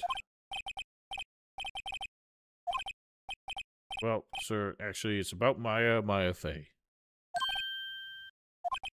Ah, yes, Maya Fey. Go on.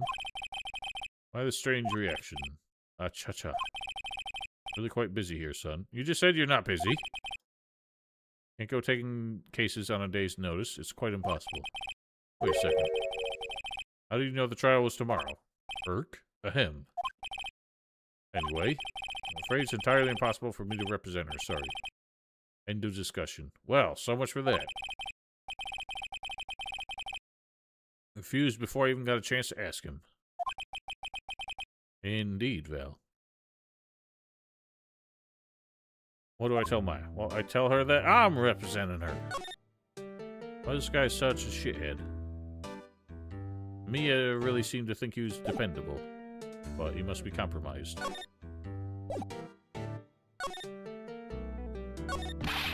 How can you just refuse like that? Please tell me why you won't take the case. Ahem. Well, you see, it's just I'm busy, you see. The client is Mia Fey's sister. Mia trusted you. She knew her sister would be in good hands. Yes, yes, of course, I know that. However, I'm sorry, but I must refuse. Sorry. Goodbye. Creep. Fine. I don't have time to argue with you anyway. We'll look elsewhere. Think not. Huh? Otis, out! Did you say something? I think not, I said. What do you mean? Terribly, terribly sorry. I'm afraid that no lawyer worth their salt will take on this particular case. Okay, none of them want to take it because they know Edgewank is prosecuting it. I'm guessing that's why. Terribly sorry, my boy. Why? I cannot say. I beg your pardon, but could you leave? I have nothing more to discuss with you.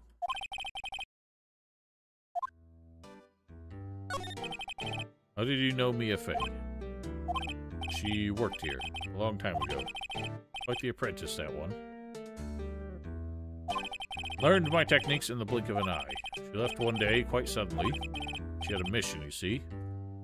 A mission? You see it in her eyes. She followed with a burning passion. Never looked back, that one. What's with your weird painting? It's quite a painting. Aha, you noticed. It's my pride and joy. Impressive, isn't it? Well, isn't it? The color of the sky. And stop slapping me, you big jerk.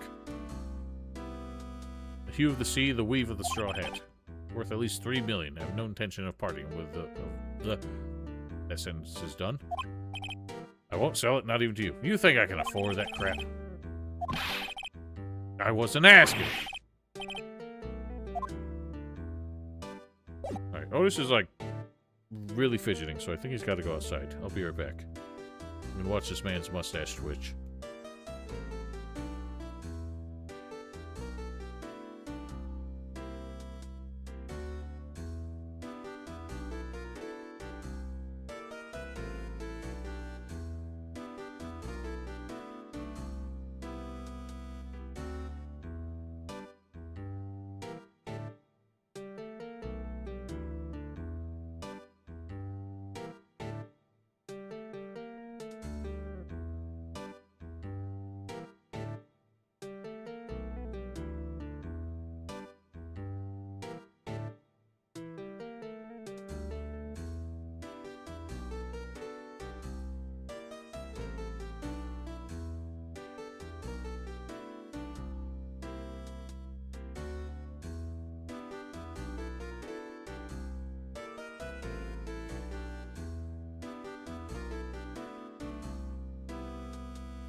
Alrighty.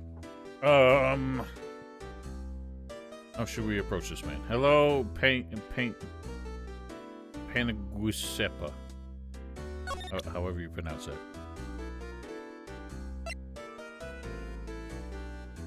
I don't know if presenting anything this guy's gonna change his mind.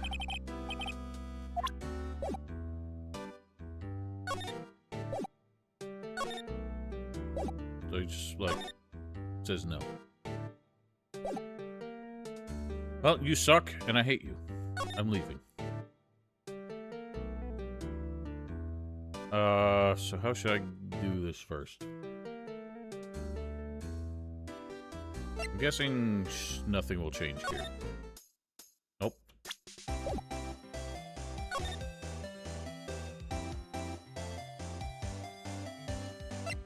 I should probably tell Maya that she's hopeless. 3:42 p.m. I think we only had until 4, so I guess that's that. Hiya. You find the lawyer? Well... Really don't think you should use that guy. He didn't seem healthy. He's all skin and bones? Why the hell are you saying that? Why wouldn't you say that he just refused? How does this change anything? What really happened? You don't mean he refused to help. I do, unfortunately.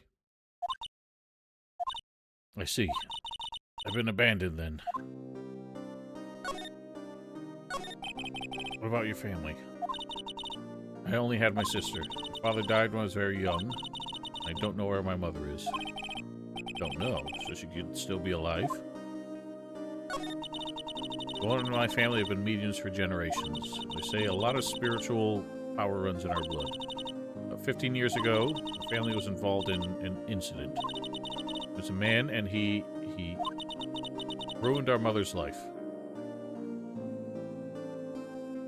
Glad you enjoyed it. Ruined. After that, she disappeared. Several years after that, my sister announced she would become a lawyer, and she left the mountain. Do you live by yourself? Yes, I've gotten used to it. Also, I had to become independent, or I would lose my powers. Huh. Fascinating. All by yourself up on that mountain. Who was this man who ruined your mother? 15 years ago, there was an unusual murder case. Made quite a stir, everyone was talking about it, apparently. The police were running out of leads, and they were getting desperate. Wait, they didn't use a spirit medium, did they? Police convinced my mother to try and contact the victim. Wow, so what happened? The case was solved, we thought. You thought? The man my mother helped the police capture was innocent. Police's consultation with the medium had all been carried out in secret, of course. But the man found out about it and leaked it to the press. Told all the papers that my mother was a fraud, and the media jumped on it big time. My mother became the laughingstock of the nation. I see. White? Excuse me, White? That was his name. White. Well, surely that's not his only name. It's a little longer now before the state-appointed lawyer comes, I guess. 4 p.m. Time's up. What should I do? I just leave her and go home? Yeah, that's a great idea, buddy. Made up my mind. I'm going to defend you whether you want me to or not. A bit of a turnabout. Why? Well...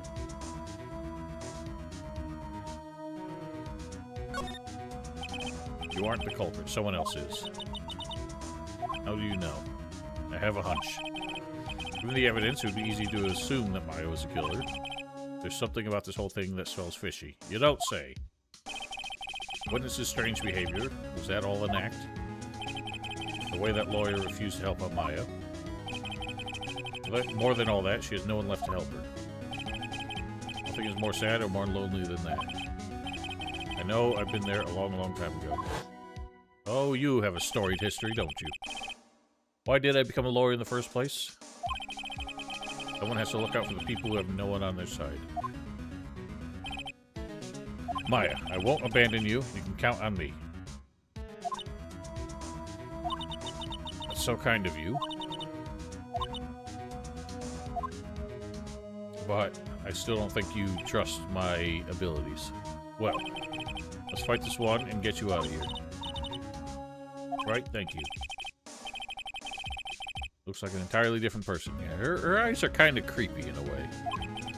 There's something about them. I don't know what's weird about them. You are innocent, right? Jesus Christ. You just said that so confidently. And then you asked her. I trust you, so you trust me too, right? It's a deal. What next? Something that's been bugging me. What specifically? Just what was inside that strange woman's drawer?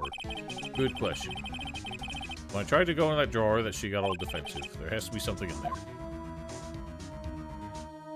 Okay, well, this is gonna be a tricky one.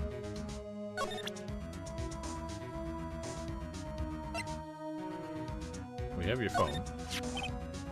Got your cell phone back. Listen to my sister's voice, I suppose.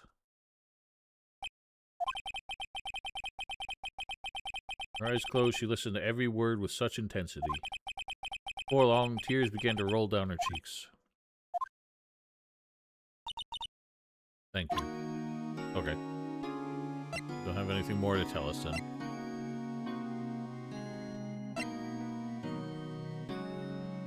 I don't know what anybody would have to say about this, but... Lying next to the chief's body, I saw that too. That they thought these are a piece of a broken light stand. Seems about right. Never heard of a glass light stand before this. Okay. Told us nothing.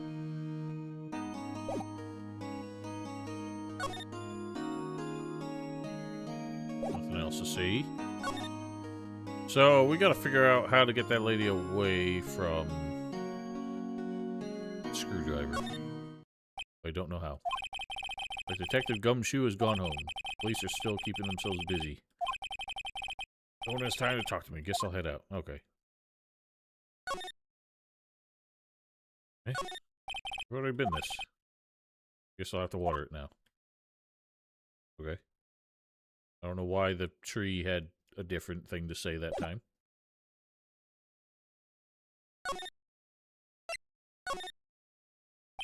Who's this man? Bellboy. You are? Beg your pardon, sir. I'm the bellboy of this establishment at your service. Just come up to deliver room service.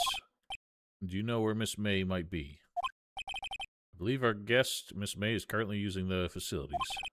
If you no need of anything, I'll be taking my leave. Yes, please do. Give me one of them cookies before you go. You seem creepy. Yeah. Wait, no, hey.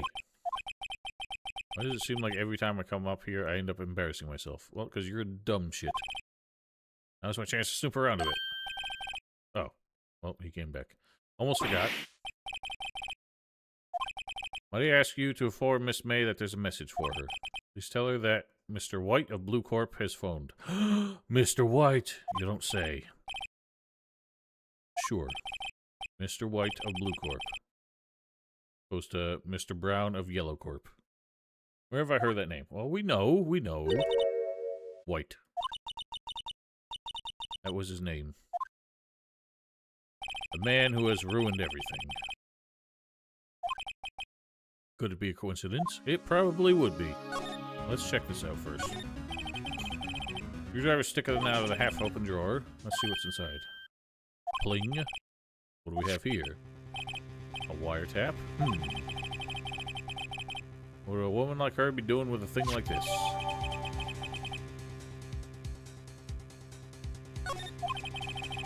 Definitely something suspicious about this Miss May. Why would she have something like this in her hotel room? I question that too. Why? Like, she seems to be aware of it. So it's not listening in on her, but who is it listening in on if it's in here? Alright. Using this bit of evidence in tomorrow's trial, that's for sure. I'm not sure how or why or what tree I'm barking up, but we'll give it a shot.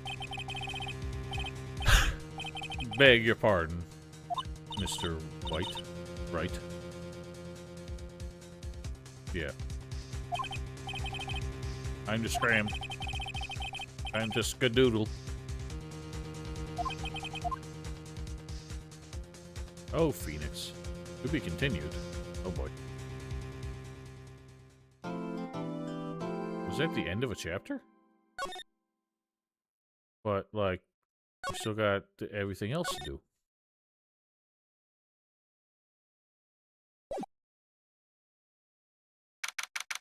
September 7th.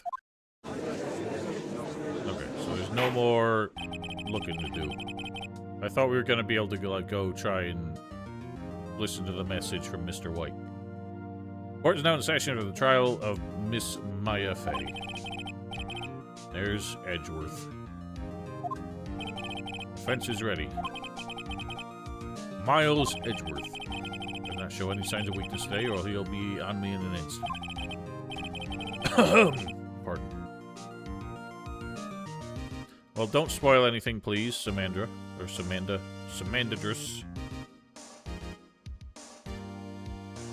This is my first time playing it, and I want to, like, try and figure it all out. Please give your opening statement. The defendant, Miss Maya Fey, was at the scene of the crime. Prosecution has evidence she committed this murder. We have a witness who saw her do it. Prosecution sees no reason to doubt the facts of this case, Your Honor. Well, no shit, because you're the one prosecuting it. It was a terrible opening statement. I see. Thank you, Mr. Edgeworth. Let's begin then. What? Defense don't have an opening statement? We may call our first witness, Your Honor. Prosecution calls a chief officer at the scene, Detective Gumshoe. Yep, he looks fit for purpose. Please state your name and profession to the court. Sir, my name is Dick Gumshoe, sir. Why are you talking to him like he's a drill sergeant? The detective in charge of homicides down at the precinct. Detective Gumshoe, please describe for us the details of this murder. Very well, sir. Let me use this floor map of the office to explain. Perfect. We actually get a visual. That's a weird shape to represent a body with. Body was found by the window here. Cause of death, loss of blood due to being struck by a blunt object. Murder weapon was a statue of the thinker found next to the body, sir. Heavy enough, oh my god. Heavy enough to be a deadly weapon, even in a girl's hands. Well then, if a delicate young woman could not heft it, or like, how could she have wielded it as a weapon? I don't understand. You're saying it's heavy enough to be deadly on its own, right? Then you're saying that it could not have been liftable. The court accepts the statue as evidence. Still calling it a statue. Well, its clock-based nature will probably end up being critical, like linchpin of my disqualification of their evidence. Floor plan is added to the court record. Thank you. A detective. You immediately arrested Miss Maya Fey, who was found at the scene, correct? Can you tell me why? Yes, sir. I had hard evidence she did it, sir. Please testify to the court about this hard evidence.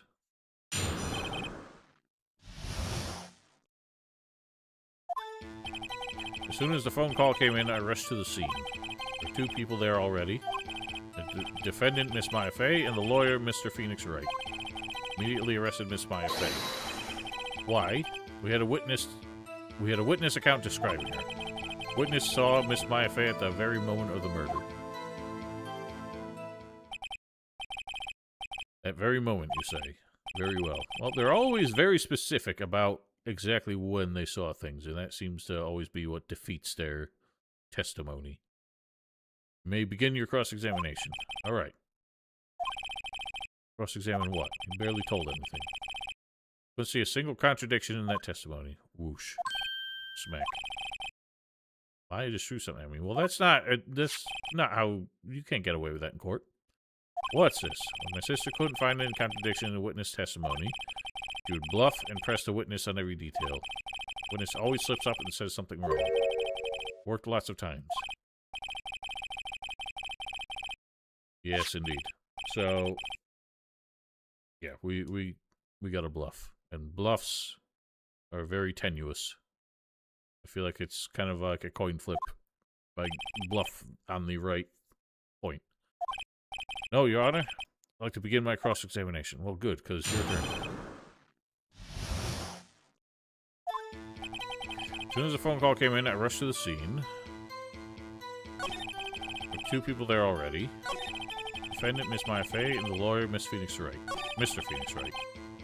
Immediately arrested Miss Maya Fey. We had a witness account describing her.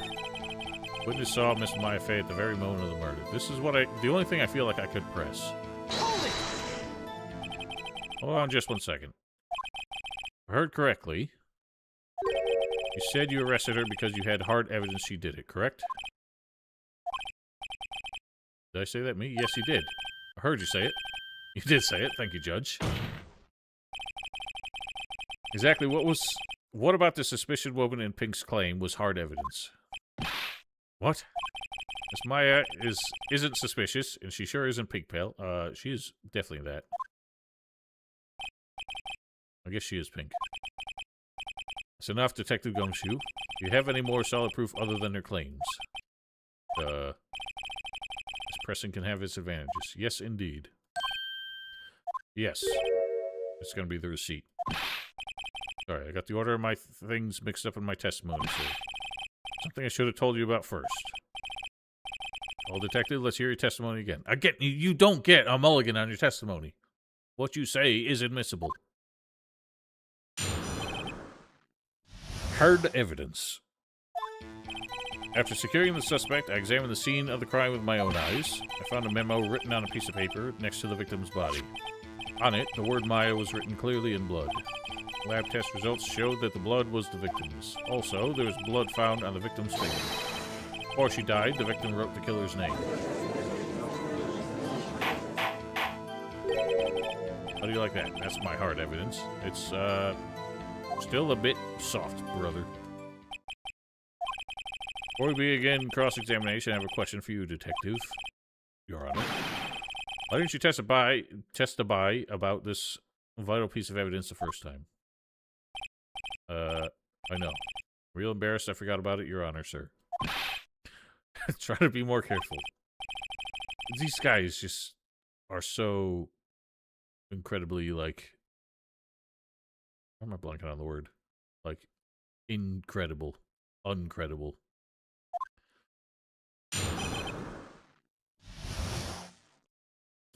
So, in this case, the only thing I could think is dodgy about it is that just her writing the name is not explicitly her saying, like, calling out the killer. Securing the suspect, examine the scene.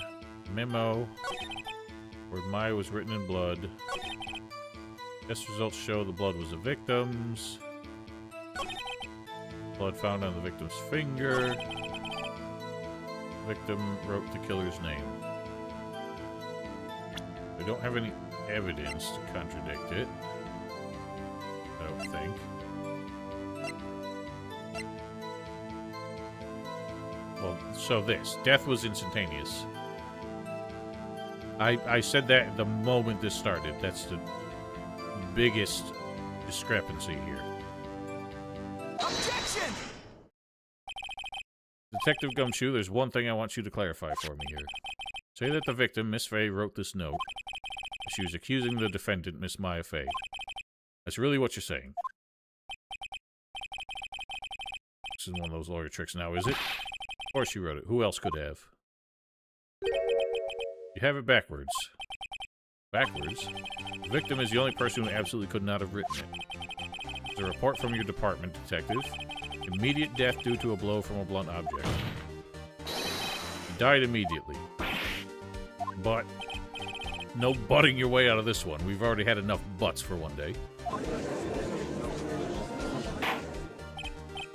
Order, order. The defense has a point.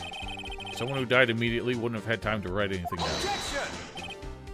Mr. Wright, I beg your pardon, but when exactly did you obtain that autopsy report? When? Well, it was the day after the murder. The day after the murder. Prosecution's point being... The autopsy report is outdated. What? Second autopsy was performed yesterday at my request. You can't do it twice. Death was almost immediate due to a blow from a blunt object. Okay, so you pressed them to tweak their findings and their report to make your case slightly more credible. There's a possibility the victim lived for several minutes after the blow. Received these results this morning. Well, that's cheating. You had to admit that into evidence beforehand, so we had time to examine it. Your Honor, it is quite easy to imagine that the victim did have time to write Maya. That is all. Damn you, Edgeworth. Yeah, that's why that's why trials don't work this way. You can't just surprise people with secret evidence. Whatever. I have evidence of my own up my sleeve. Why, Mr. Wright, you look shocked. Something you want to say? Otis, I've had enough. Go lay down. Go lay down. Go lay down. Go. What? I don't want to say any of these.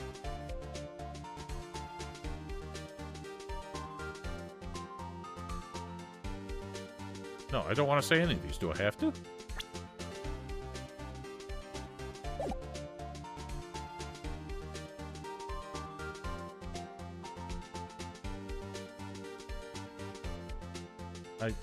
What? These are all terrible things to say. Why do I have to say anything?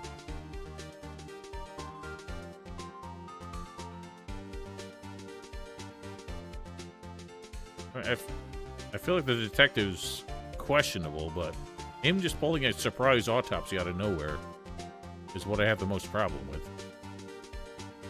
It makes me think that he's fabricating evidence. But I need to be able to prove that or discredit his evidence somehow before I say anything. I don't know what to say here. These are all terrible ideas. Where I'm going with it. Mr. Edgeworth, heard there's nothing you won't do to get your verdict. What reason could you possibly have had to request a second autopsy report? The defense will refrain from personal attacks on the prosecution. Well, that was a sincere question, I think. It was not an attack. Maybe the first part was. But it's a genuine question. Why did he have a second autopsy done? And why can the prosecutor request that? No matter, Your Honor. Mr. Wright, say what you will. The evidence in this report is undeniable. Your Honor, I submit this report to the court. You should have done that yesterday in discovery. The court accepts the evidence. Died from a blow by a blunt object, may have lived for a few minutes after being hit. How convenient. We refined the details of the case in favor of ourselves. Evidence strongly suggests the victim was identifying the killer. Suppose that's the obvious conclusion, yes. No, it isn't. Everyone's making shit up. Prosecution would like to call us next witness. 4 innocent girls saw the murder with their own eyes. Oh, boy. The witness in this April, take the stand. Oh, you... Alright. I still have no idea when to present the wiretap. And why does she do the kitty hands? Your name, please. April May. Oh, God. Oh, no. I don't like that at all.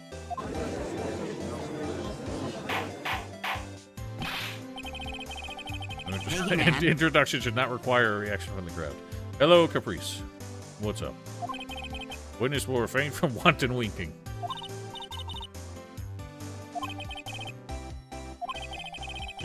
She's buttering up everybody.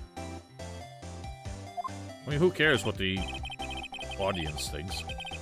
Tell us where you were on the night of September 5th when the murder occurred. I was, like, in my hotel room. Wow, you're already a terrible witness. Checked in right after lunch. This hotel is directly across from the Fay & Co. law offices. That's right. Please testify to the court about what you saw. Here we go. It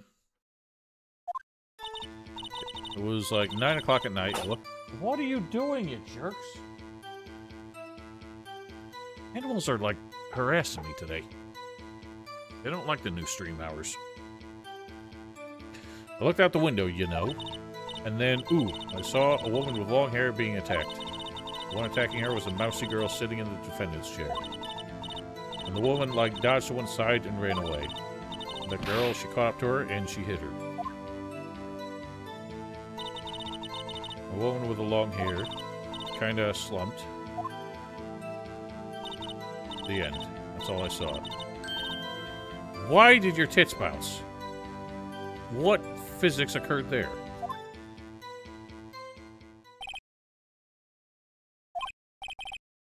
Well, Your Honor, I see. It is a remarkably solid testimony. It really wasn't. What is up with this judge?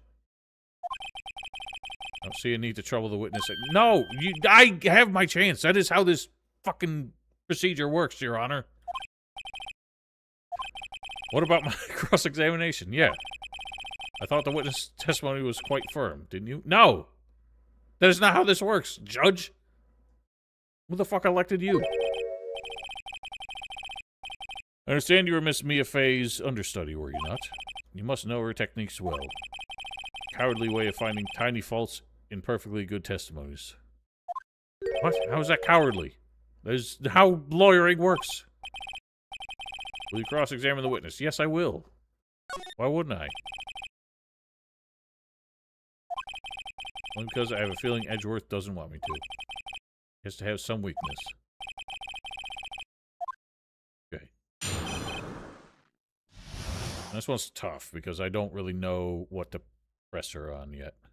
It's like 9 o'clock at night, looked out the window, and I saw a woman with long hair being attacked.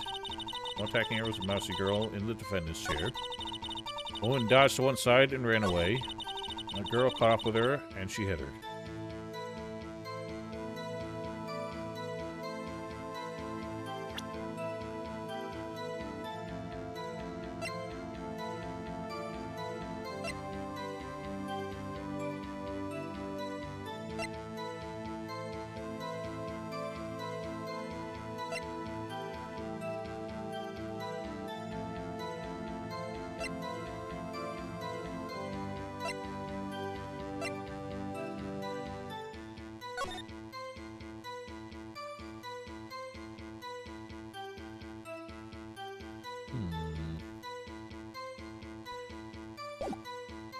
This one's tough.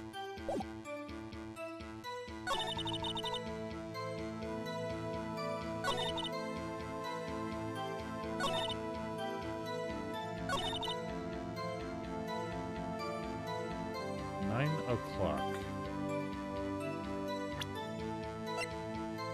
Well, why is there no time of death on this?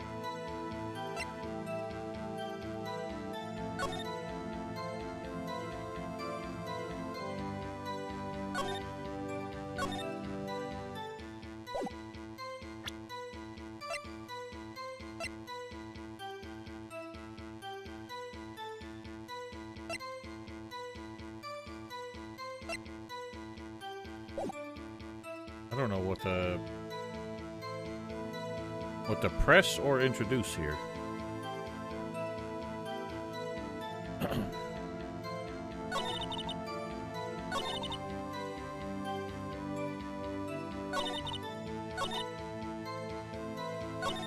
I feel like the dodgiest thing is being able to so confidently say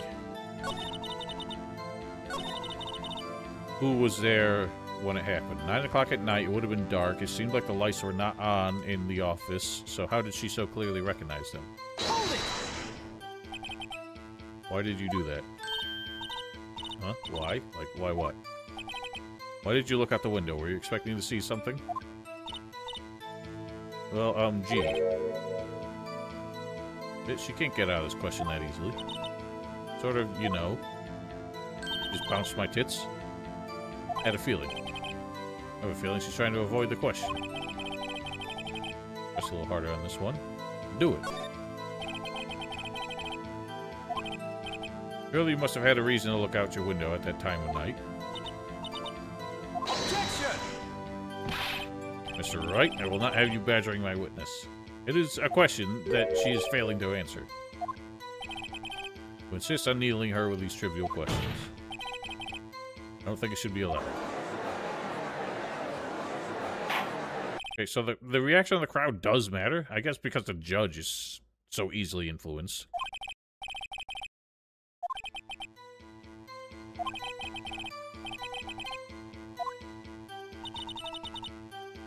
Oh, a woman with long hair being attacked. One attacking her with a mousy girl. I don't know... I don't know what to push on. It was like, my biggest question is how did she know, like, recognize who was who?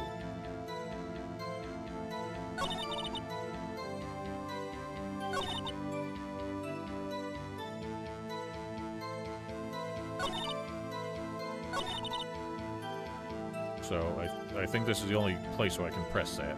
Hold it! How do you know she was a defendant? You know? You have a girlish physique. Women know these things. Your testimony is dog shit.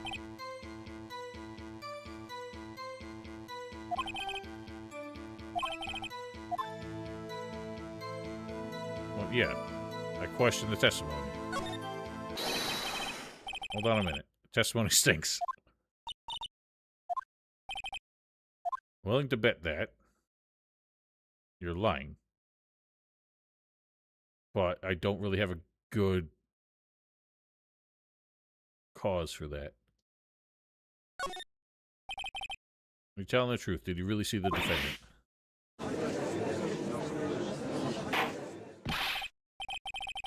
What's the meaning of this?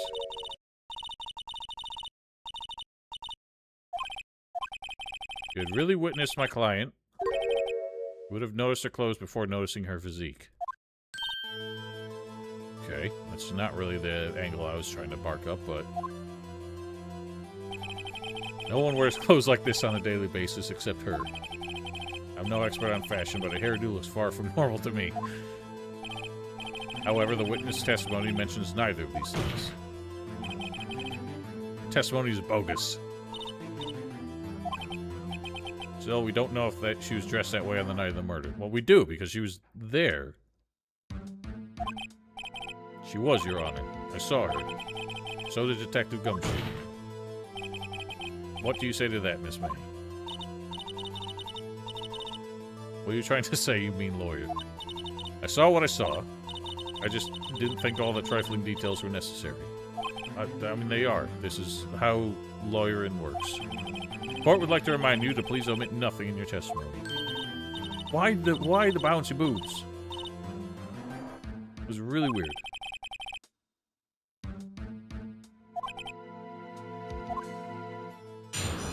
Alright, well, she's taking a second crack at it. I did see everything. I did. The victim, the woman, dodged the first attack and ran off to the right. The girl in the hippie clothes ran after her. She hit her with that weapon. I saw it. That clock. Kind of statue-y clock. The thinker, I think. Well, how do you know it was a clock?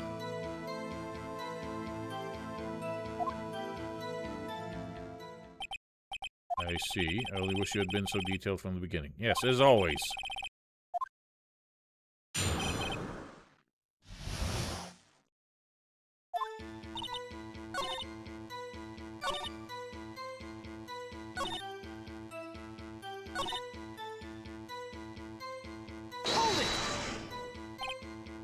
Clock.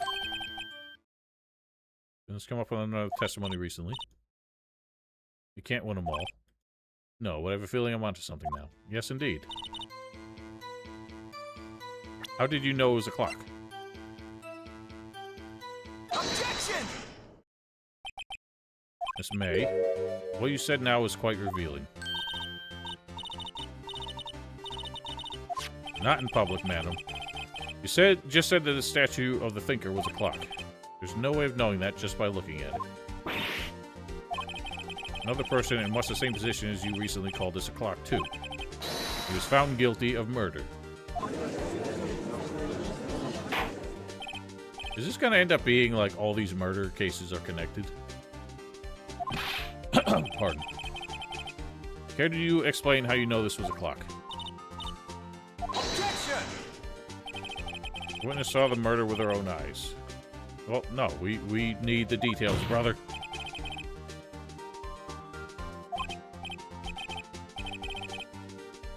No, I don't think I should. Objection! Questions are all I have, Your Honor. As you may or may not recall, I've caught murderers with these questions before. Well, only once.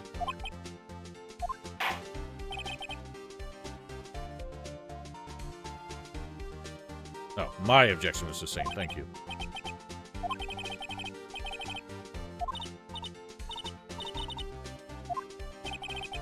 What happens now is you answer my question. How did you know it was a clock?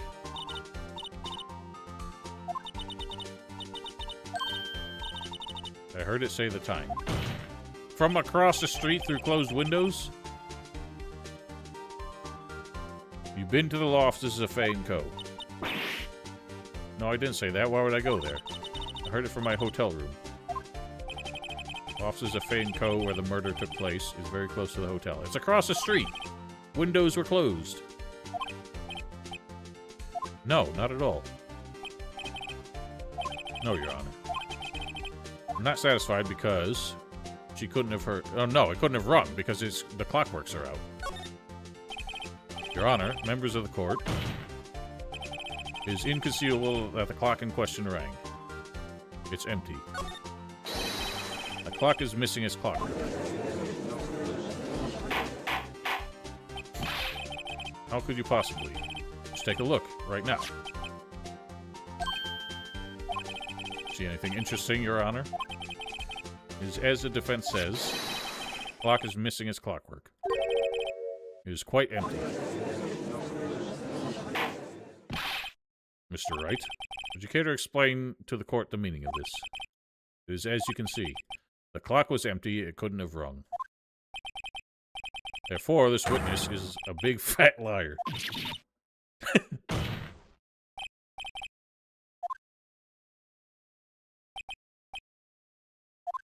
Tisk, tisk.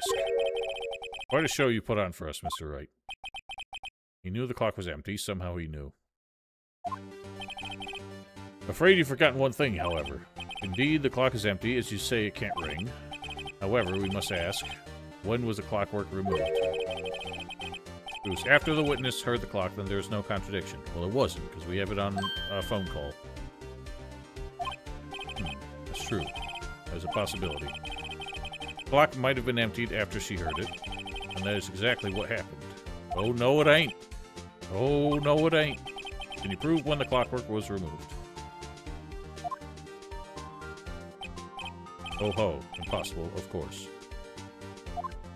Luckily, we can introduce our own evidence at any time, because this trial is a sham. Wasn't it you who told me proof is everything? Well, I was listening. Now I'll show you the proof you like so much. Evidence that proved when the clockwork was removed is the telephone. Oops.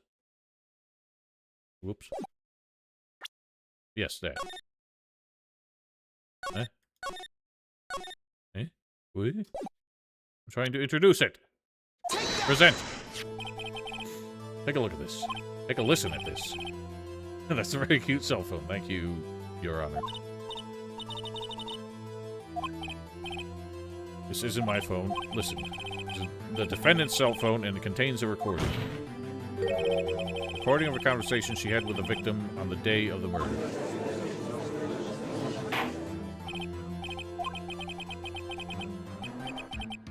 Wasn't brought to my attention. Yeah, because that's how these sham trials work, apparently. Perhaps Detective Gumshoe overlooked it. Better remember he's up for evaluation soon. Well, he doesn't work for you. Starting to feel bad for the big fella. Let's hear the conversation. Beep. You want me to hold on to the thinker for you, then? If you could. I'd probably tell you the clock isn't talking right now. It's not working? That's lame. I had to take the clockwork out. September 5th, 9:27 a.m. Beep.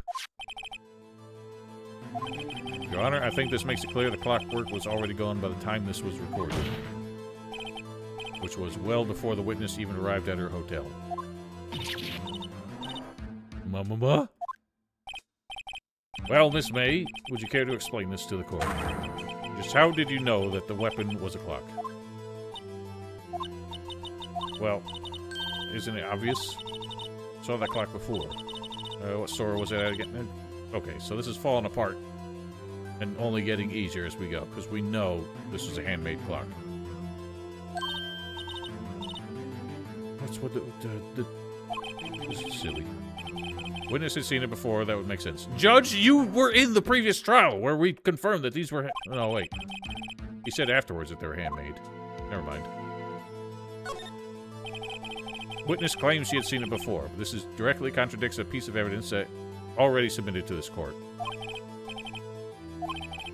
Please produce this evidence that will prove the witness had not seen the clock before. Well, the evidence is that it was made by hand. Right? Did he, like, put his name on it? I mean, this isn't in the description, but that's the knowledge that I have. It's simple. This clock was never in any store ever. What? A friend of mine made that clock. Only 2 exist in the world. The one that isn't here is in police custody. Everything is sold in stores. Miss May, I think it's high time you went shopping for a better excuse. Ha-ha! Good one. Sick burn. Yeah, well, court trials are not supposed to be that exciting. They're supposed to be, like, pretty mundane and regimented for a reason. Oh, excuses not on sale today. Oh, ho, ho, ho, ho. Oh, she's going nuts. Why is her heart spinning? Why is she hideous now? What's it to you, Porcupine Head? A stupid clock doesn't matter. Well, it kind of does. Your entire argument hinged on it. She did it and she should die for it. Why is everyone insane? Whoa, let's not get ahead of ourselves. It's a court of law and the witness will remain calm.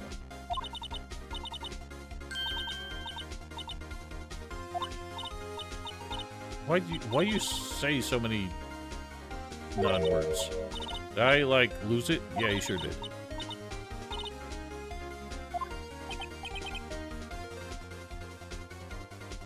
Why are you scared? This woman's embarrassing herself. Miss May, let me ask. Tell me, how did you know the weapon was a clock? We've been asking that all along. Why is it your question now? It's my question. Oh, dear. The defense have an opinion on this behavior. How about the prosecution try and, like, back up its key witness? This is it. Yes, Your Honor. Allow me to explain how I see the truth of the matter. Miss April May, you knew the weapon was a clock because... Huh. Now, this is tough. She would... If she held it, she would not have known it was a clock because it didn't talk. She must have known ahead of time. She might have just known about the previous trial. That witness had never held the clock in her hand. However, she had heard that it was a clock. That is correct. There's no other way she could have known to think it was a clock. I can show you the proof. Let's see it then. Show me evidence proving that the witness had heard the murder weapon was a clock. Well, it's got to be this. We've never listened to what this was.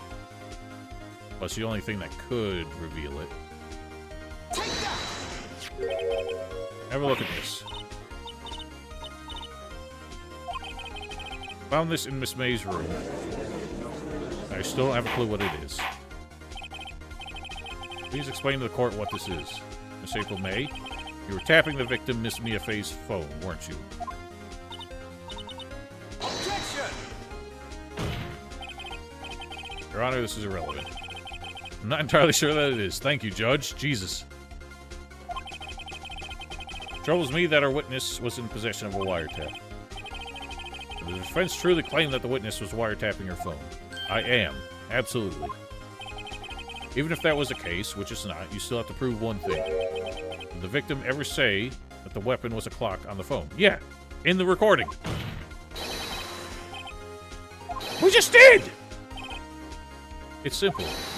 What? Oh, wait, no. That was a different conversation. Right. Here's my proof. Proof that the victim said on the phone that the weapon was a clock is... So...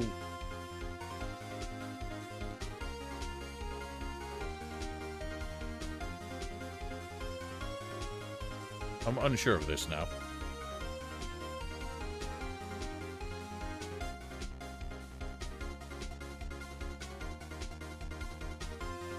Because this conversation, we clearly said, was had before April May ever showed up to the hotel. So she was not wiretapping the phone then.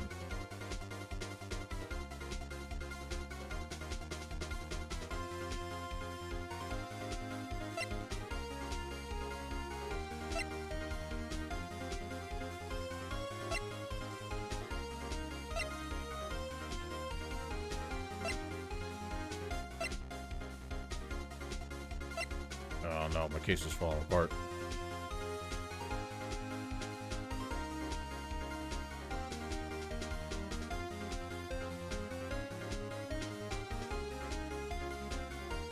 I mean, this is the only conversation I was had.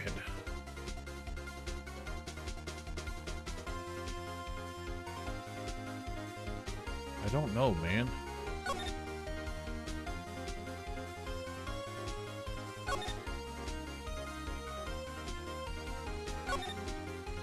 It's the only thing I got, but I don't think that's it, because...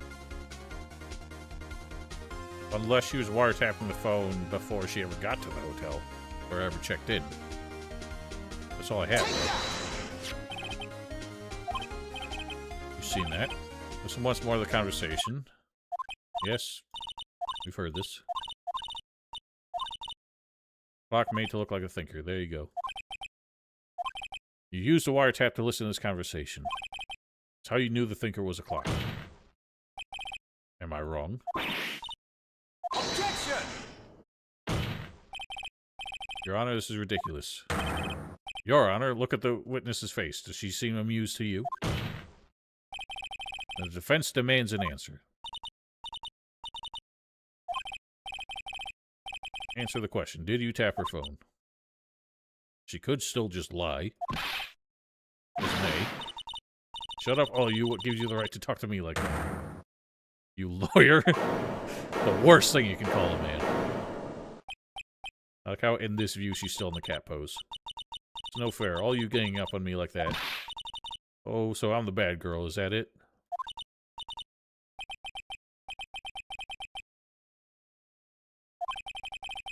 Now to deal the final blow.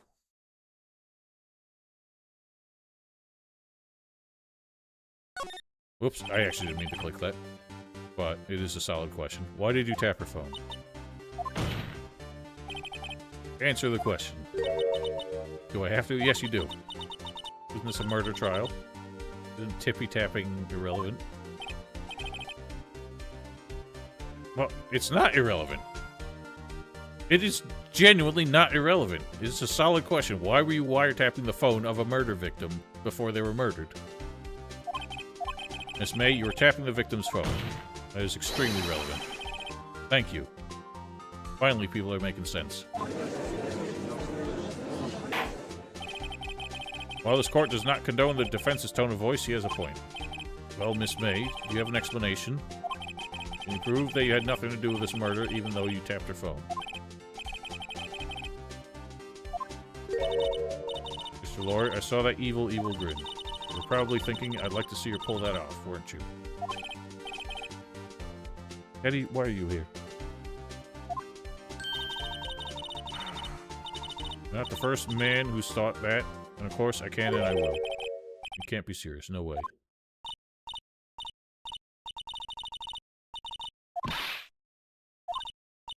Okay, so the killing happened around 9 o'clock at night. Yes. Why, that's just when I was getting room service from that sweet bellboy. Oh boy. Room service, indeed. Room service? Iced coffee, I believe. Iced coffee, you know, like normal coffee but cold. Yes, we understand that. Don't drink it quick. The ice melts and you have regular cold coffee. Okay. How's that relevant? Well, he's not a witness. Ergo, the witness was not on the scene at the time of the murder. But you said you were. You said you were looking out the window, though, and witnessed it. My great displeasure to inform you that the witness appears to have been tapping the victim's phone. However, that is a separate crime with no bearing on the current case whatsoever. Her testimony stands. She saw the defendant, Maya Fey, commit murder. No, they're going to let her just walk away. There's no way I can win unless I can tie Miss Fey to the murder somehow. Does the defense have anything to say?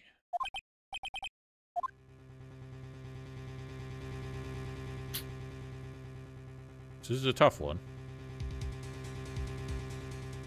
I don't feel like I have more to press her with, so bellboy is the only one that makes sense.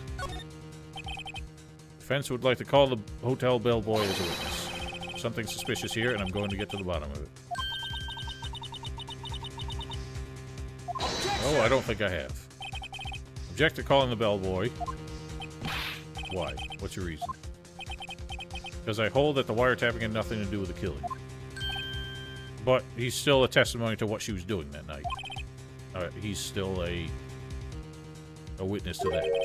Agree to one condition. I'll consent to call him as witness. Condition? If Miss April May's alibi is not called into question after you examine the bellboy, then you will recognize that Miss April May was not the killer, thus she is innocent. I will not do that. No, that is not how it works, and I will not do that.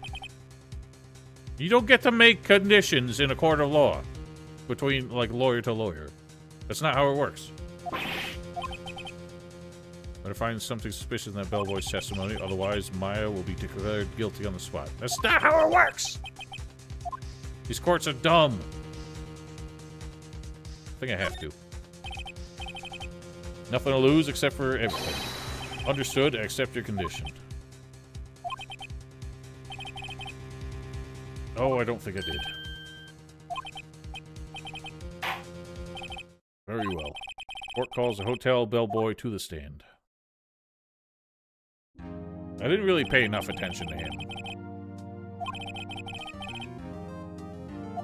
Yes, he certainly looks like one. He even still has the fucking tea set. Received your summons in the middle of work. I'm happy to be of service. You could have left the tea behind. So now it's going to be cold by the time you deliver it. The tea set looks rather heavy, so without further ado, may begin his testimony. Very good. Indeed. I'm the head bellboy at the fine Gatewater Hotel, in business for 4 generations. I believe I received a call after 8 in the evening from our guest. She asked for an iced coffee to be brought up to her at 9 on the dot. Why did she need it at that hour so specifically? Brought it to her at precisely the time requested, of course. Delivered the iced coffee to our guest, Miss May herself. I see. Defense may begin cross-examination. Here we go. I can't prove Miss May was involved with the murder now. She will be finished.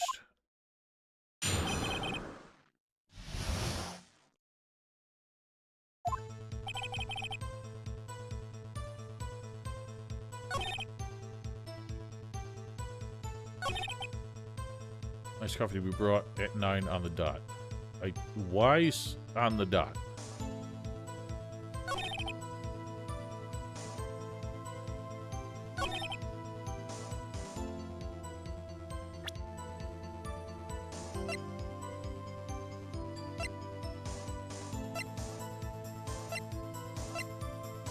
None of this feels like it will work here. I'm just going to press him on why it was 9 o'clock. I didn't mean that! You're sure it was Miss April May herself? Absolutely, sir. Absolutely. So very absolutely. Endearing mannerism of mine. I am not endeared. How come you're so very certain? Because I went and brought the room service, sir. The guest, sir, Favored me with an embarrasser? What? Embrasser. Oh, sorry. French for kiss, sir. Not a French kiss. Or a peck on the cheek. Why would she have done that? I believe perhaps she was momentarily swayed by my prim demeanor. Moment I shall never forget. Sounds fishy to me. Was up to something and wanted the bellboy to remember her.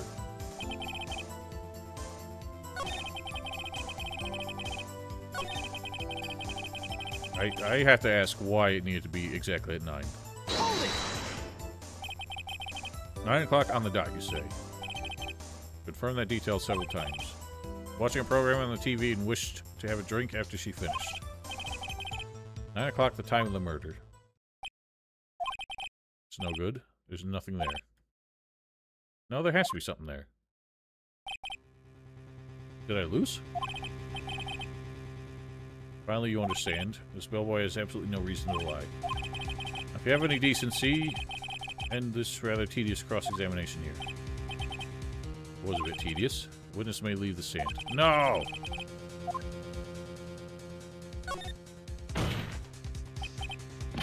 Wait, please wait. Yes.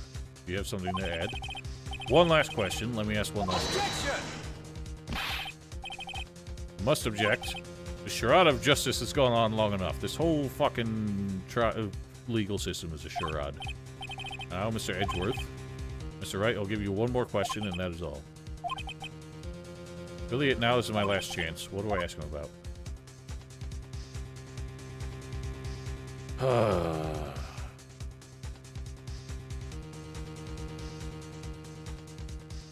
What would bed making have to do with it?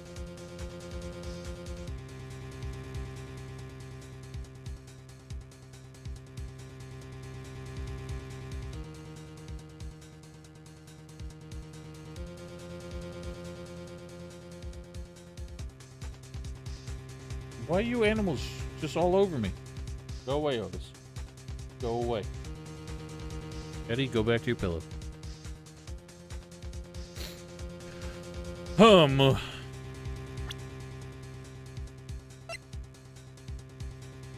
I think the dodgiest thing is that she got it right at 9 o'clock.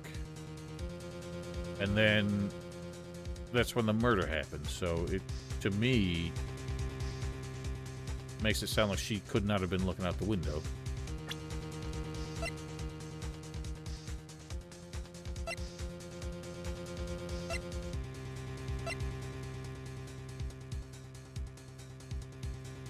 This guy was mostly irrelevant.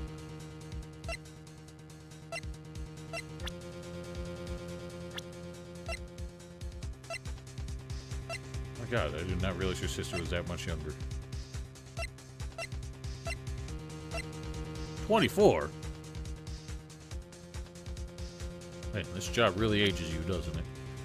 I don't know what to push on.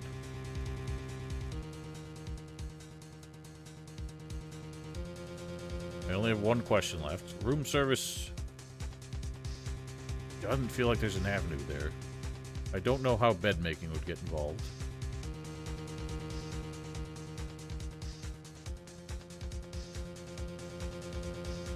I'm still questioning why she had 2 glasses with the champagne, like she had a guest. Tell me about check-in. Tell me about when you checked in Miss May. First thought was that she was a beautiful, beautiful person. Okay. Just my type of girl, so it was a disappointment, really. I see. What exactly was a disappointment? I'm not without charm, but even I'd have little chance with her lover there. Lover who? Lover where? What did you say? Rather quite. What? Tell us the truth. Did Miss May check in with another person? Objection! That was objectionable. I don't think it was. Objection overruled. The witness will answer the question. Yes, I see. Why did you not mention this in your testimony? Well, sir, you didn't ask. Nice try. That's the sort of thing you're normally supposed to mention. Indeed. There's a good barrister there, Mr. Edgeworth, who fucking knew it. He asked me not to mention it specifically if I wasn't that sentence. Oh, you dirt dog. So you tampered with a witness. I've done it. I won. I don't think so. We've made his testimony questionable, but we haven't won. Miss April May checked into a twin room with a man, correct? Yes, sir. When you brought them the room service, you didn't see that man in the room. That's right, sir. Your Honor, we've just learned of another person involved who may have been the murderer. I definitely think, like, it's a leap of logic to say that man was the murderer, but definitely we've destroyed the credibility of both witnesses here. That's how I feel. Ah, my mouse broke. 1 second.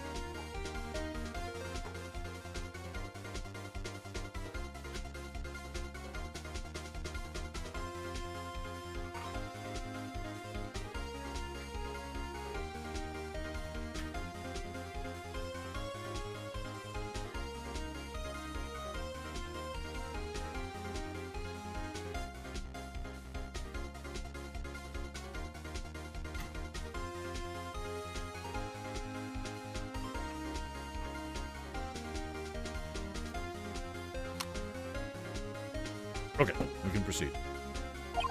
In light of this new fact, I hold that it is impossible to judge the defendant. Wouldn't you agree, Mr. Edgewank? And who, Mr. Wright? Who is this other person? Simple. It was...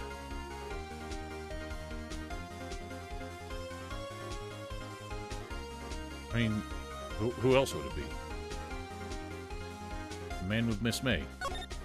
The man who checked in with Miss May. Oof. Your Honor, as has been previously revealed, Miss April May was tapping the victim's phone, and Miss May herself was an alibi at the time of the murder. Has an alibi at the time of the murder. However, that does not clear the man that was with her. The bellboy saw no one else in the room at the time of the murder.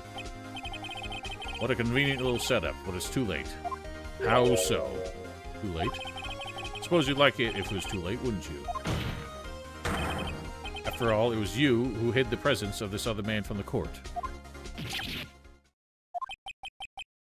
Upstart amateur. His accusations are ludicrous. Enough. The court acknowledges the defense's argument. I appreciate the acknowledgement. I expect the prosecution and defense to look into this matter fully. Am I understood? Okay, so we're gonna have round 2?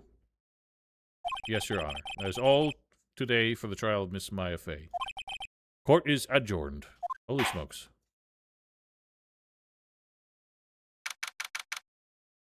We so best. Mr. Wright, you're amazing in there. Thank you. Really? I think I might be your newest fan. Well, thank goodness. I finally have one. I was just doing my job, you know. And again, that other attorney was pretty cool, too. Well, no, he wasn't. Dude, like, flopped like a fish as soon as I started pushing where it hurts. Face of his with eyes wide and trembling lips. What? Sent shivers up your spine? It's a little bit weird. What happens with you? You get to go home now? No, I'm afraid not. I haven't exactly acquitted you yet. No, I don't think so. Not yet. I see. I got a great lead in today's trial. A lead? Man with Miss May. He's the key. I get it. What happened to Miss May after that, anyway? I heard they arrested her.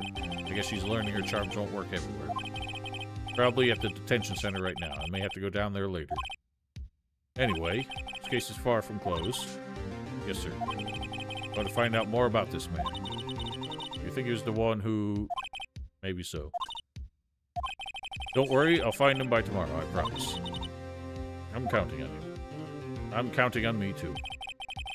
As for a full record of April May's testimony, I thought it might come in handy during the trial tomorrow.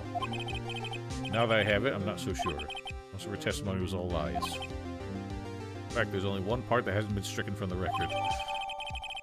The victim dodged an attack, then ran to the right, but she was caught and struck. I don't know how much good this will do me at all now, but, well, you're making a big stink of it, so surely it's going to be important.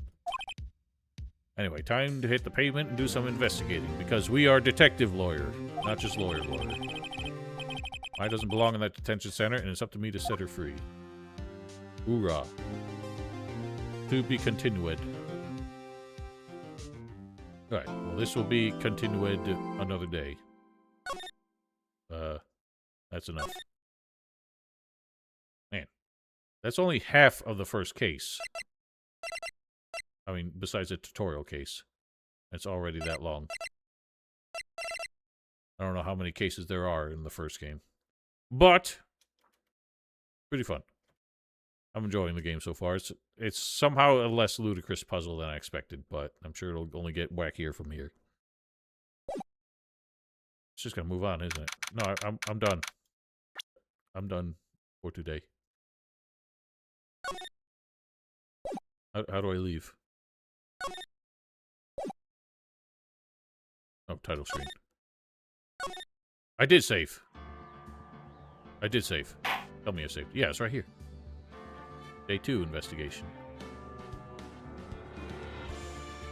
1449. That was a minute ago.